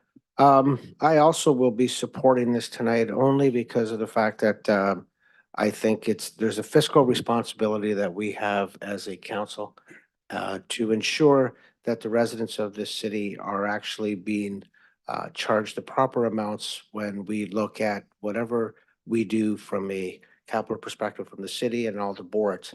And after preparing budgets for my whole working career, I don't know if I ever walked into my company and actually said, this is what I plan on spending. I was given a spending budget and I had to make things work that way. And I think by doing what the mayor is looking at doing by probably eliminating $1 million is certainly going to not defund the police, but certainly get them in an area of responsibilities where we can actually look and see what has to happen on an ongoing basis. And with doing that, that certainly comes at the an extra charge to any of our residents. So I will support it, and I actually applaud you, Mr. Mayor, for coming forth with this type of resolution. Thanks.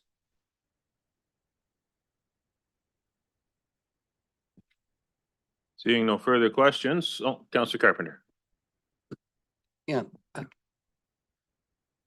What's happened to Brantford is very clearly that Toronto's discovered Brantford, how close we are. And you've seen the problem is we don't have the tax base that Toronto does and that Mississauga does. But we've got the crime that they have because they've discovered Brantford's an easy crime place. This has happened ever since the days that the provincial government, Mike Harris government, eliminated Birch. And then our local petty criminals went to now professional prison where they learned, where they would say to somebody else in the cell, you should go to Brantford, they don't even lock the doors there. That day's long over. Brantford crime rate is up significantly. And I don't know what impact this will have on the crime rate or the ability to fight crime.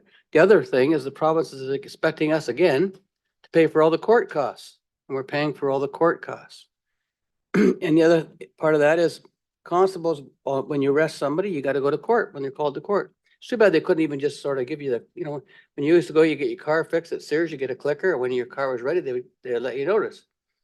Why can't they do something simple like that for constables when they're sitting in jail or sitting in the courts all day waiting for the case to be heard, that maybe just be remanded because now someone's got it remanded for, they broke their toenail or the lawyer couldn't show up, or it ever just creates more work for the whole system and it costs us, the taxpayer, more money. So I have concerns about what the costs are to provide proper policing. It's expensive here because the crime has discovered us. And citizens are aware of that. We're hearing it all over the place. And the homeless that are committing petty crimes are a concern for people in the neighborhood. They're not safe. They don't feel safe. And they say it to me all the time.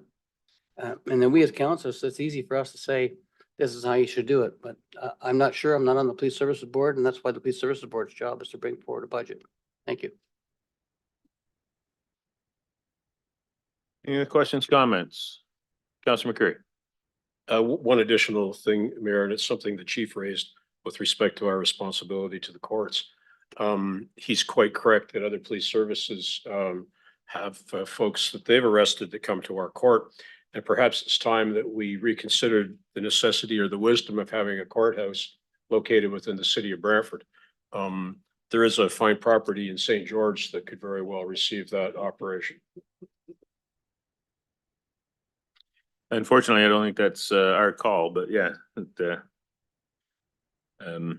I'll be supporting this. I think there is some room in the police budget to find some savings, and I look forward to this going back to the board to be talked about. Councilor McCurry. Mr. Chair, just a word of advice. The fact that we have established 49.3 million as the budget doesn't mean the board can't shoot for a number that's lower. Thank you.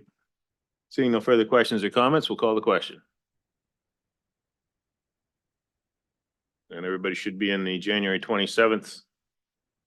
Oh.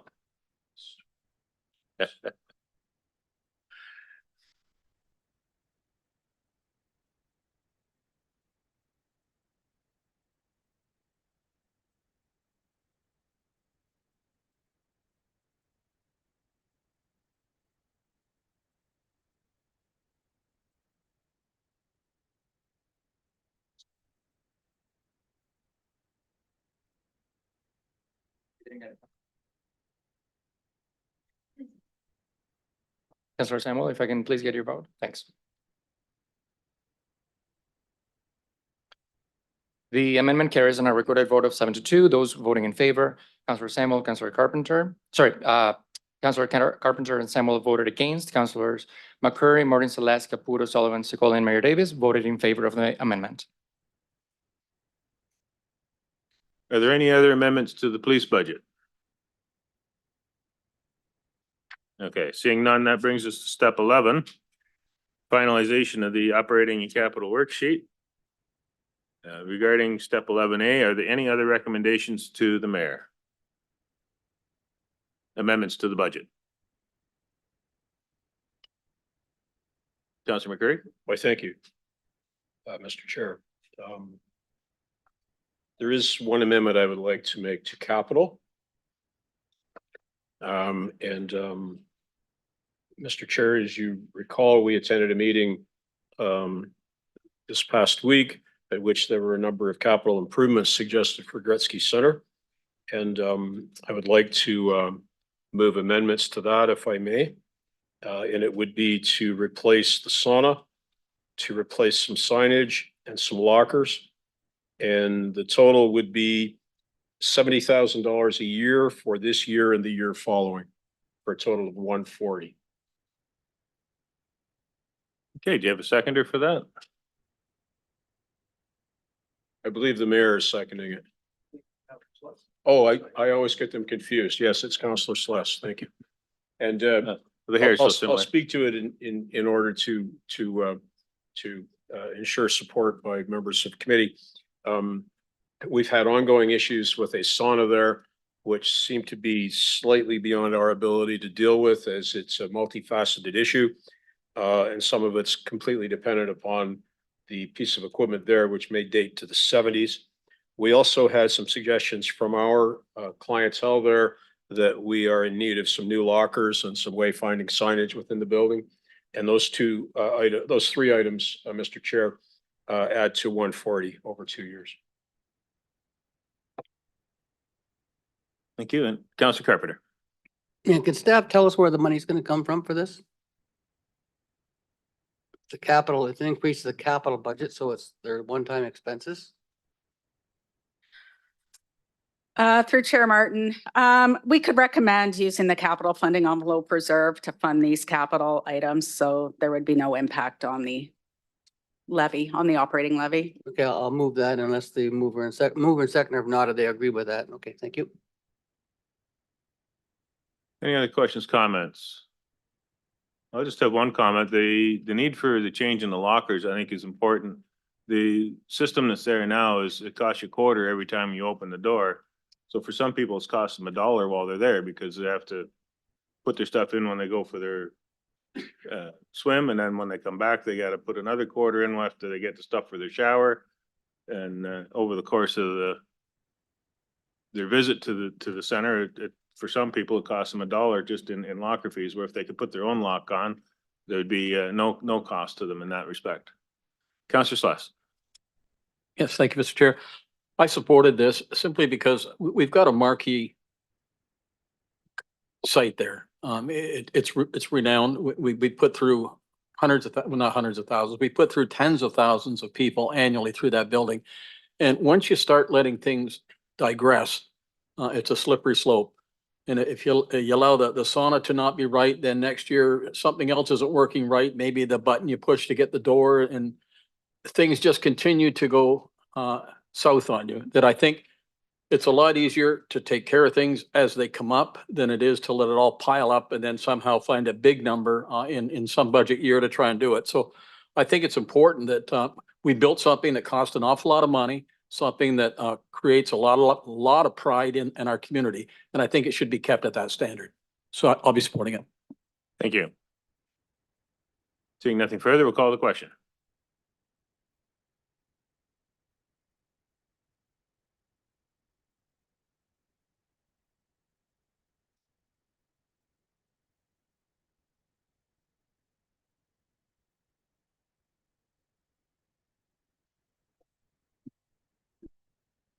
Still having problems with their voting system.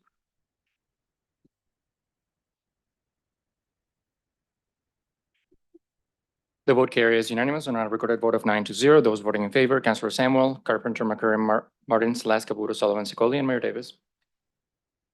Thank you. Other amendments? Councillor McCurry. Mr. Chair, thank you. Business unit golf. In the paper document, it's page 126, and we had budgeted a loss for the year. And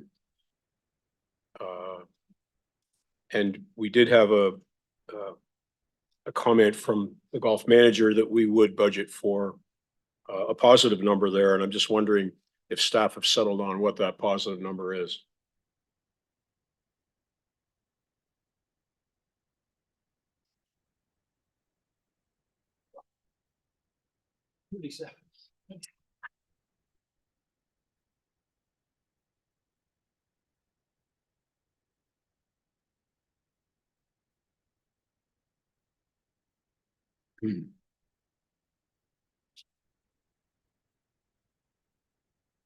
Through the chair, Rick Cox, Director of Parks and Recreation Services.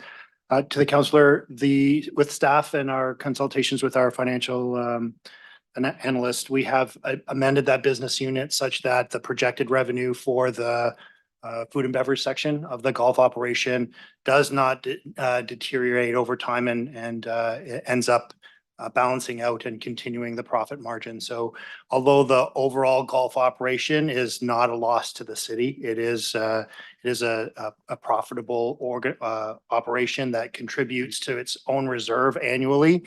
So this doesn't impact the tax rate either way, but we have amended the internal budget projections for the food and beverage to maintain that profit margin through the 4-year budget cycle. And do you recollect what that line will look like?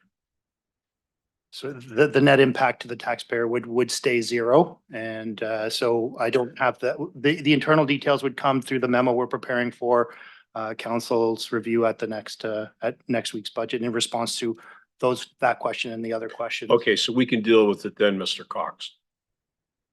Thank you. Thank you very much. Councilor Carpenter. Something that was said about golf not contributing to the tax base. I want to clear that up. To staff, does golf operation pay the overhead costs for staffing or costs for our finance department or all the different departments?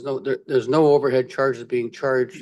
So the taxpayer's picking up that piece. Would that be correct? Through Chair Martin, that is correct. There's no indirect overhead charge. But there is overhead costs. Certainly, they're not getting a portion of finance or clerk or legal allocation. Or costs through a or charge. other departments. Okay. All right. Thank you. I wanted to clarify that. No public think that it's a free one. Councilor McCurry. Let me clarify that clarification. I don't believe there's any discussion about cost to the taxpayer. What the business unit shows is that we're budgeting to lose money on food and beverage. And my question at the prior meeting was, why would we budget to lose money on any line item when if you're selling beer and sandwiches, you should turn a profit because you have full control over your input costs and your sale prices. So we all know there's no cost to the taxpayer. That wasn't my question.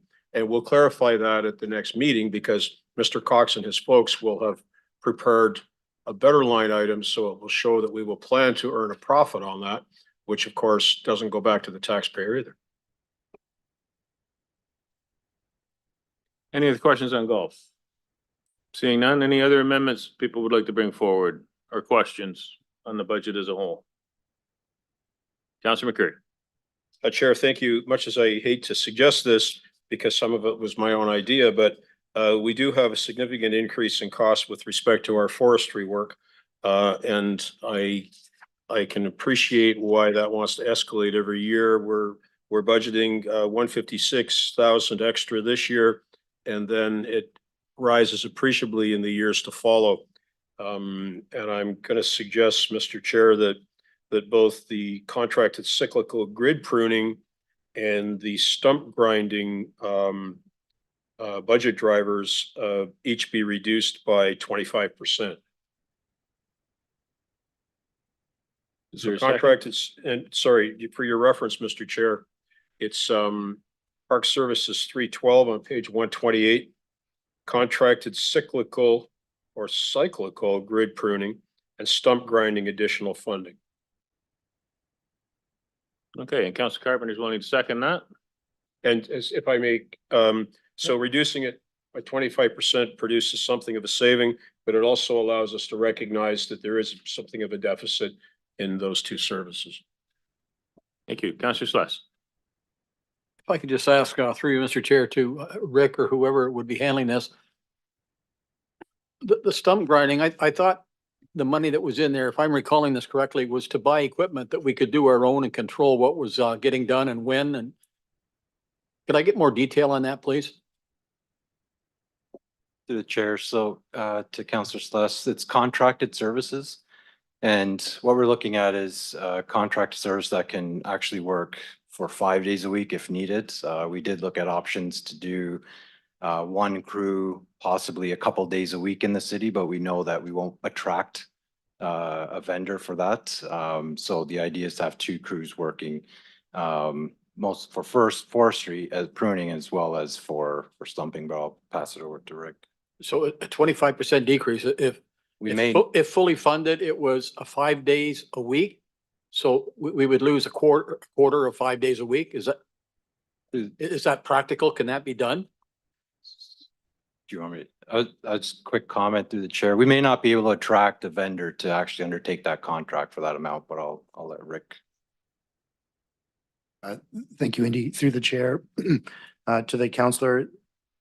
The budget was approached that we would be able, right now we have a 2 day a week contract, and we were hoping to expand that to full week. So we can certainly maintain our current level.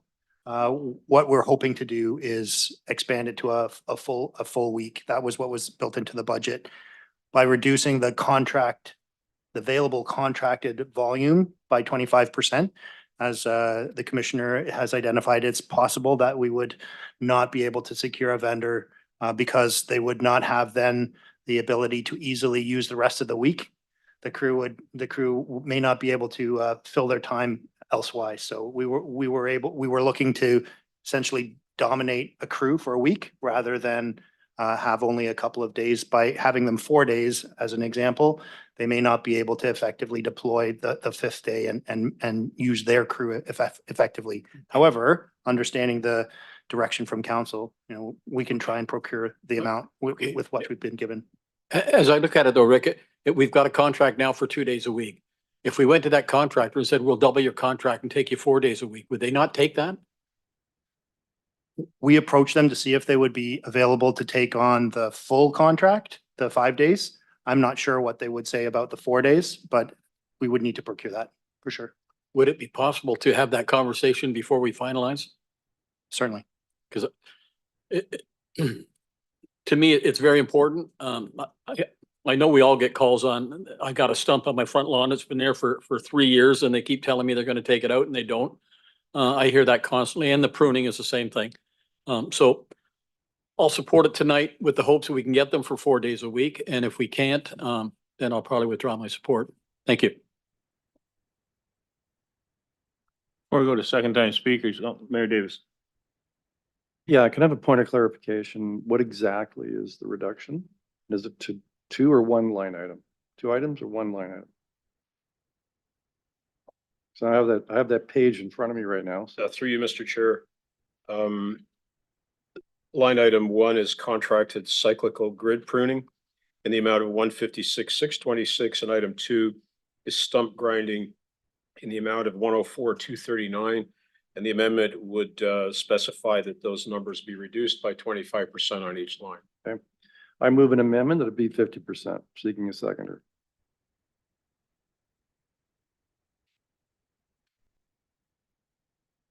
Amendment's lost for lack of a seconder. No, like Councillor Carpenter. Oh, Councillor Carpenter.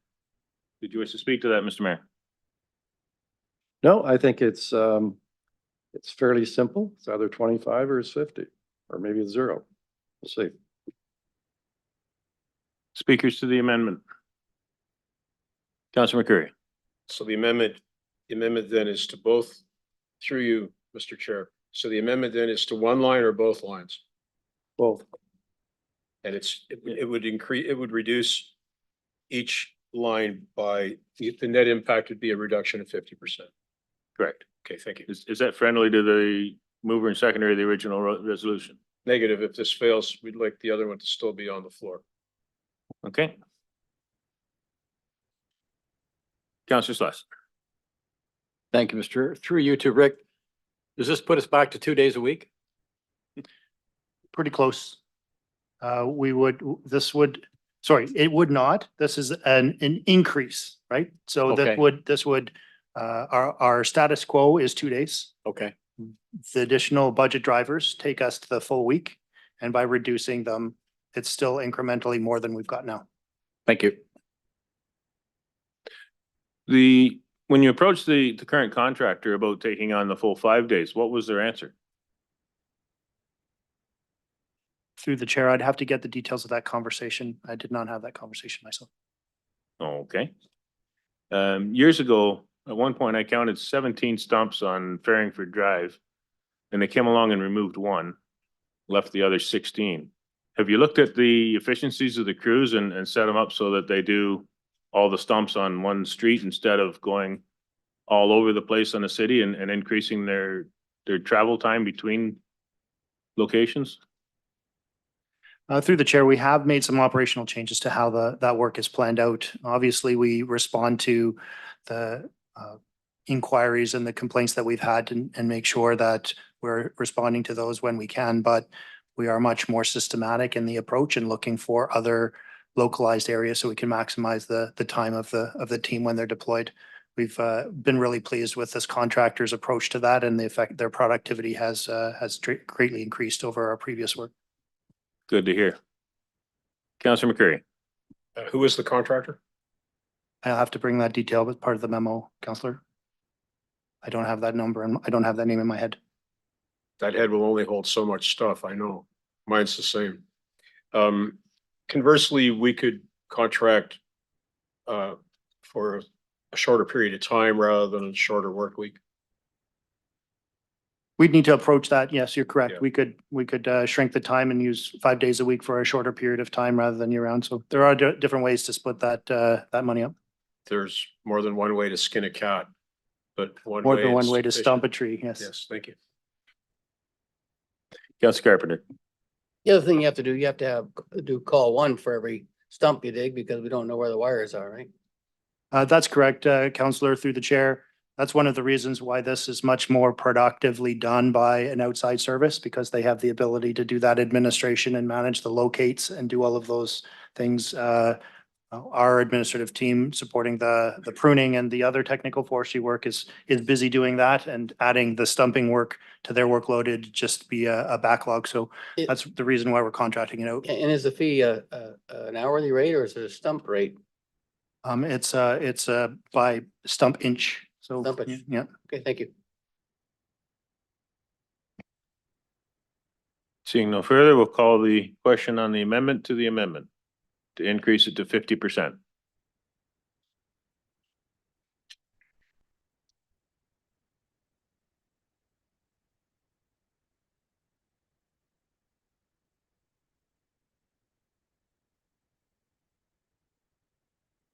The vote fails on a recorded vote of 4-5. Those voting in favor, Councillor Carpenter, McCurry, Martin, and Mayor Davis. Those voting against, Councillor Samuel, Celeste, Caputo, Sullivan, and Secoli. Okay, so the original amendment is still on the floor at 25%. Any further questions or comments to that? Seeing none, we'll call the question.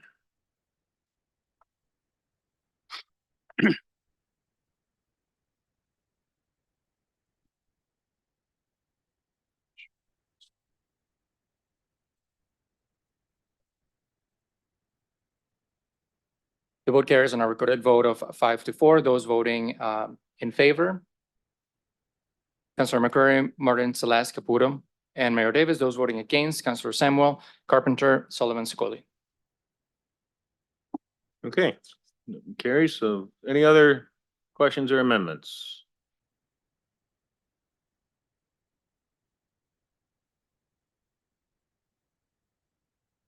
Okay, well, I had some questions.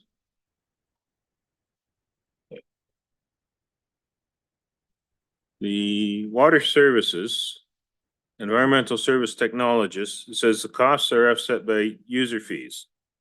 There's no indication of what the cost of that is. That's the first part of the question is what is the cost for that position? On an annualized basis.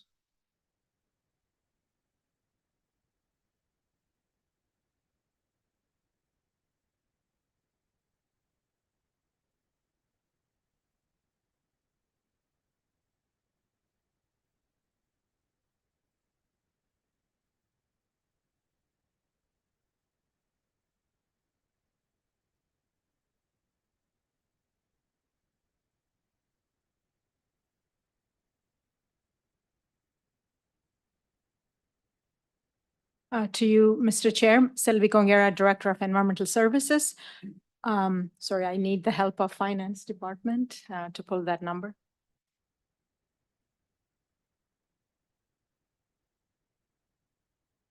Sorry, Mr. Chair, can you just repeat which position it is that you're looking at? Was it the water compliance technician? Environmental services technologist in water. It's the one strategic business investment in the water budget.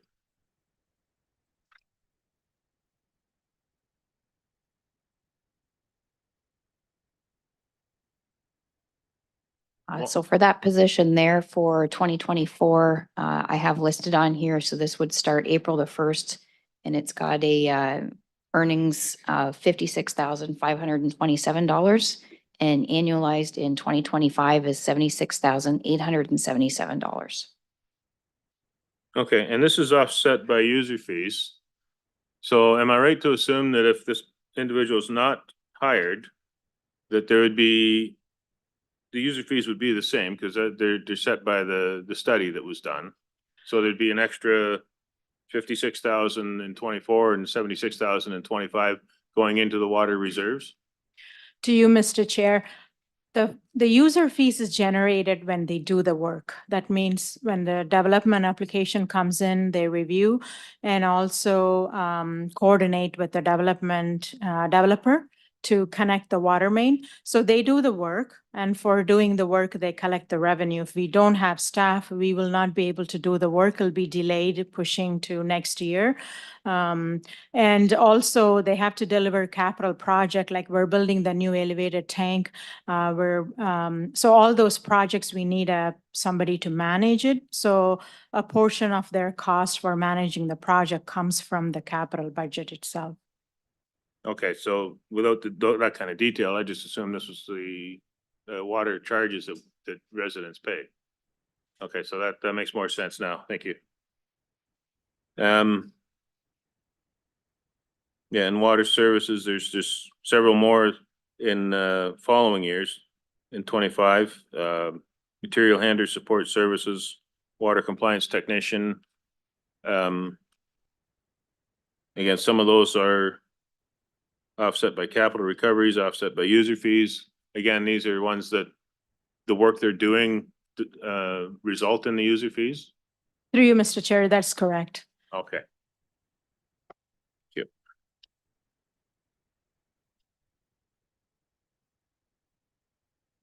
you. Engineering services, 2 project managers, and in brackets is structured stormwater, and it's $4,000. The question is, who will work for $2,000 per year? Yeah, to you, Chair. So the position is charged to capital. This is just the overhead piece, the training and whatnot that we don't typically charge to the capital budget. Okay, so their wages would be charged to the capital project that they're working on. That's right. Okay.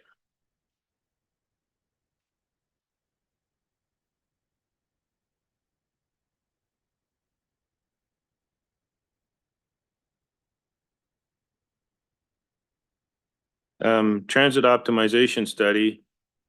There's 2 full-time conventional operators, and there's no cost associated with that.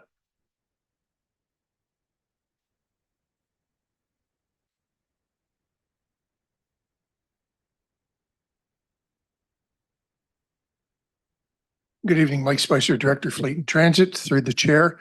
Those were placeholders that we put into the budget. You'll get more detail as we work through the optimization study and come back to committee with a more robust plan for our expansion. Okay, well, the placeholders for the positions, but there's no placeholder for the funding. How are you gonna fund those positions if it's determined they're needed? We're asking for the funding for those positions. We're looking to expand our current complement. Okay, but there's no numbers for paying these people. I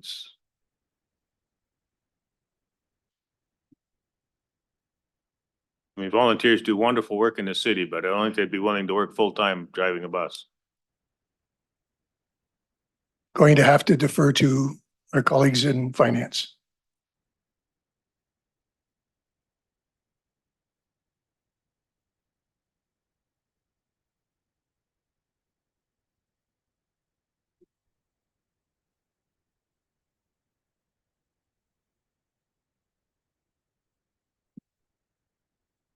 To you, Chair Martin, the gross costs of these positions, the way they are currently budgeted for in the multi-year, are fully recovered from the increased transit fees that are going to be generated.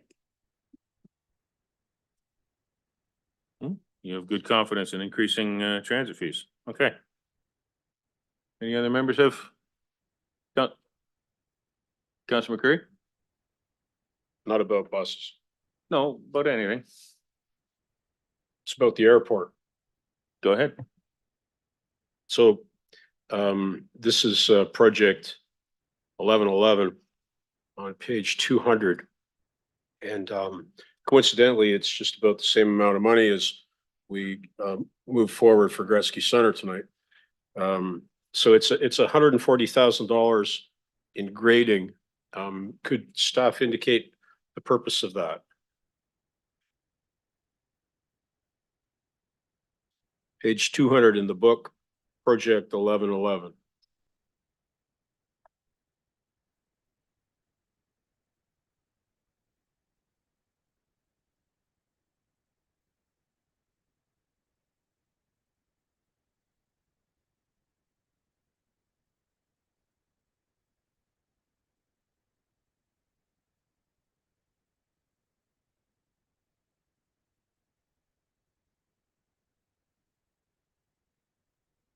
Through the chair, the grading at the airport is related to drainage in and around the recreational taxiways and hangars, and making sure that the old infrastructure that predates many of us here has been properly repaired in terms of the underground drainage and tiling. So it's not just adding fill? No, that's not just adding. Okay, thank you. And while I'm raising my ward mate's blood pressure, the next item, $150,000, which looks to be a bunch of not minor capital, but smaller repairs. Building envelope, plumbing, hangar doors, refurbishing, heating. The best we can get out of that place is 75 or 80 years on that equipment, right?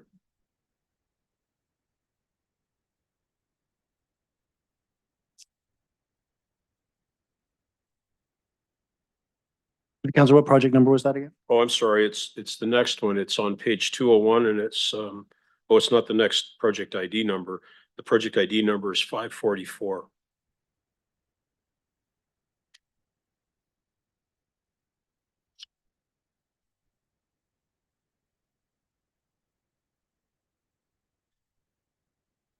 Wait, hangar 130 or hangar 150? 130, yes. Yes, that's 130. correct. So hangar 130 is the hangar we haven't done much repairs to. It's where the Canadian Warplane Heritage rents half of it, and we have some other tenants in the other. So we haven't done much to that at this point yet, and we need to. So are they 1940 hangar doors? Yes, they are. Okay, 1940 plumbing. Some of it has been replaced, sir. So would you say we've gotten our money's worth? On the hangar doors for sure. The plumbing I haven't checked personally. Okay, thank you. Councilor Carpenter. Yeah, on a similar subject. So do we receive overhead charge costs for our staff services for the airport services, Brick Cox services and so forth?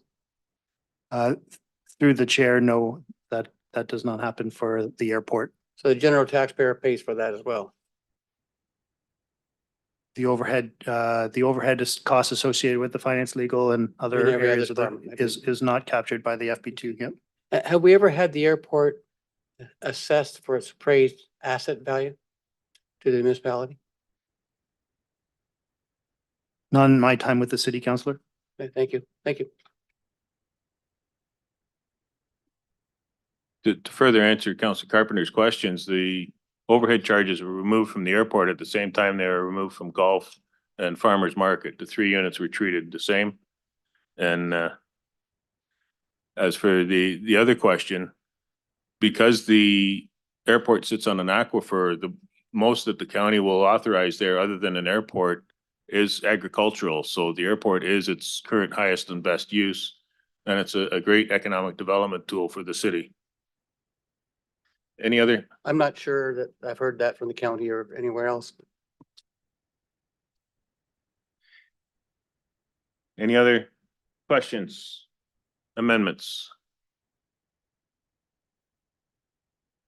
Okay, seeing none, I have a few more.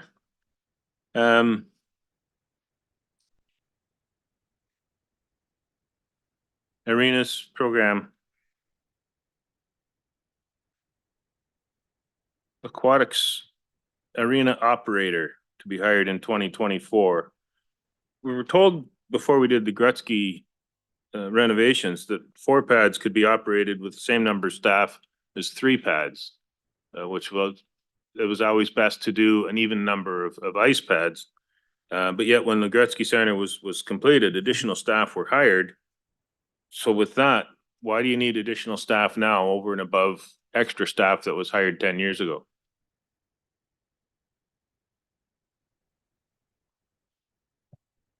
Through the chair, to the chair, this particular position is requested going into 2024, specifically to respond to the bringing online of the Woodman Pool.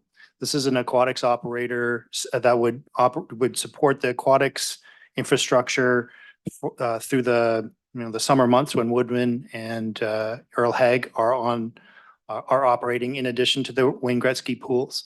But we acknowledge that when those seasonal operations shut down, there's less need for the aquatics component. So we would have someone who could then support the ice operations within the Gretzky facility and perhaps at the other ice facilities, just so that we can cover off vacations and other absences.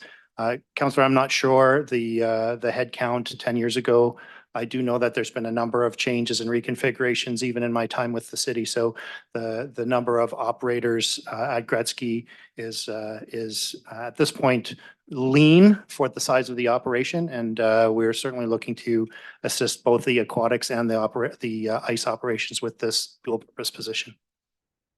Okay, when Woodman Pool closed for repairs, was there someone that was laid off? There was staff changes at the time across Okay. the, in terms of other reorganizations, restructures. So yes, we did lose some capacity at that point. And there certainly wasn't, this is someone who's going to have specifically the aquatics training that we don't have resiliency, we don't have redundancy beyond the 2 staff we have right now. Okay, so this position will bring you back up to the complement you need to run all the pools and arenas. That's our hope, yes.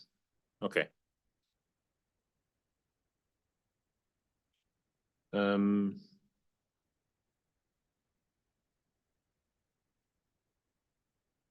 Okay, on page 153, corporate contributions grants. One of the budget drivers is the Brownfield Tax Incentive Program of $5,000. This program is supposed to be a self-funded program. Why is there a need to increase there?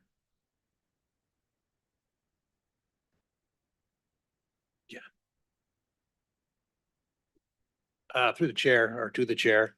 That's just reflecting the actuals of the tax increases that have occurred over the last year. So the revenues do come in through the tax increases. They show up in the assessment growth, and then the expenses come out of this account for the grants to the developer. So this is a paper expense. There's an offsetting revenue increase? That's true. Okay, thank you. Any other questions or amendments?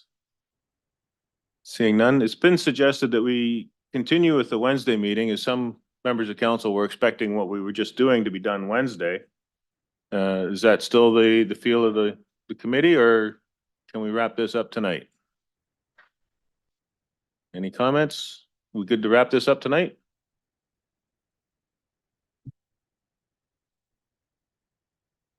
Okay, so that brings us to step 11B. We'll ask finance staff to speak about this step.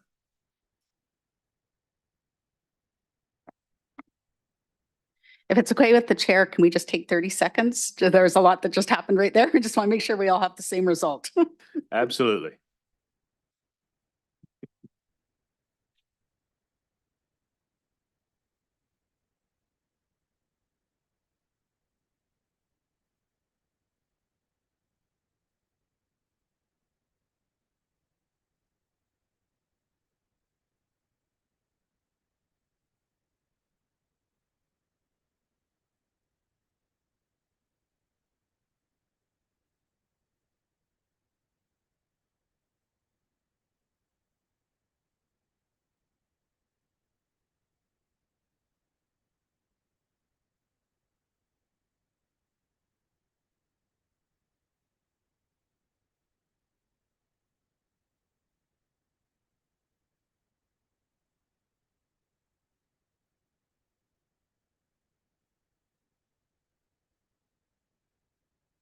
Do we have quorum? Sorry. To you, Chair Martin. Okay, for the committee, I'm going to do the city services column first, which reflects the most recent adjustments made at step 11A. The recommended budget would be $130,122,637. For the city services, that's a budget impact after assessment growth of 4.84%. An average annual residential impact of $113.40, or an average monthly residential tax impact of $9.45. I'm going to come back to capital at the end. For the local boards, the revised budget after changes this evening recommended is $66,639,102, a budget impact after assessment growth of 7.74%.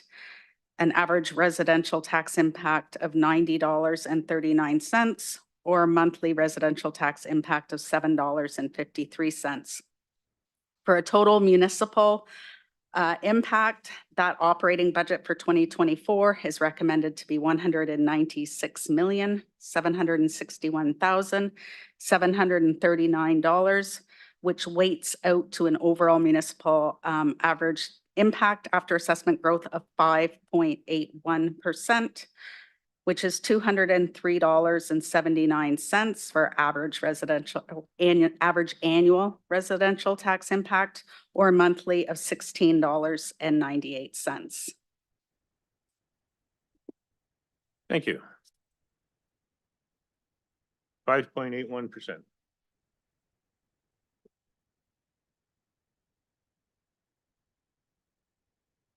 Okay, that brings us to step 11C. Councilor McCurry. May I ask a question? Certainly. You just realize- did. I realize I just did. Joelle, would it be possible for you to prepare some sort of a guideline for us as to what a taxpayer at the low end of assessment would pay and someone at the top end of assessment would pay for next we meet?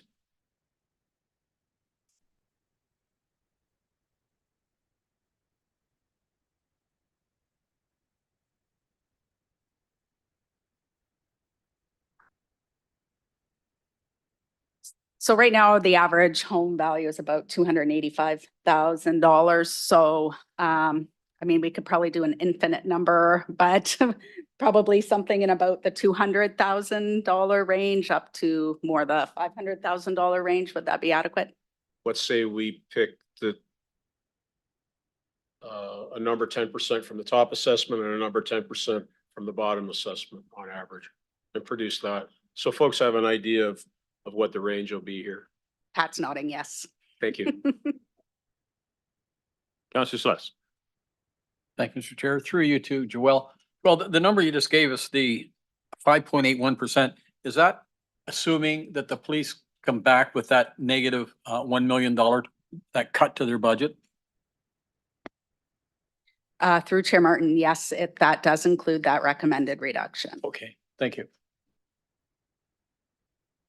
Any other questions, comments, amendments? Councilor Caputo. Thank you, Mr. Mayor. Through you to Joelle. If the $1 million was not found, what would the actual increase be?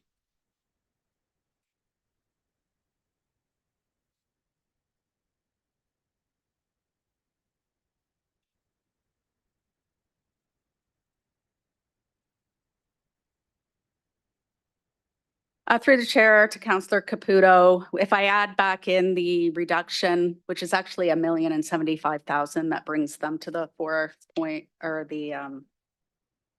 I just lost my number. Whatever that number was in the recommendation, that would result in an overall municipal 6.38%.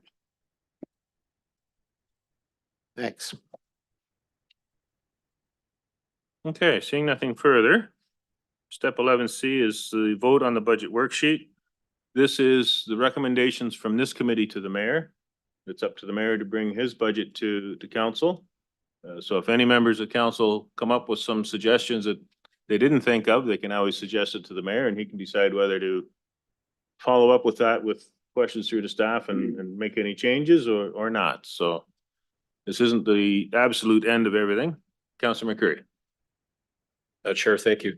I'm going to raise the subject of the message the mayor may take away from tonight's meeting with respect to his additional activities with respect to the budget.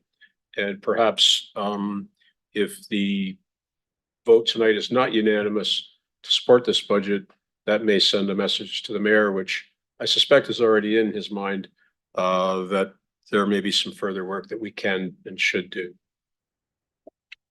Thank you. Any other comments, questions? With that, we'll call the question.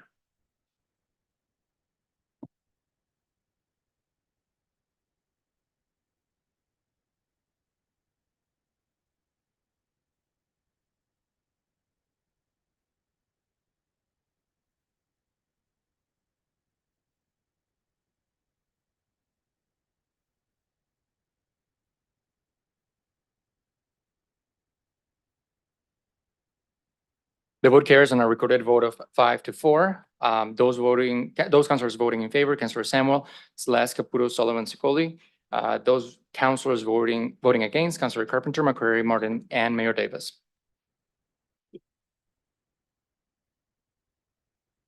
Okay, with that, we are now finally adjourned after many meetings. Thank you very much, everyone. Thank you very much, staff. Did an excellent job on this. Thank you.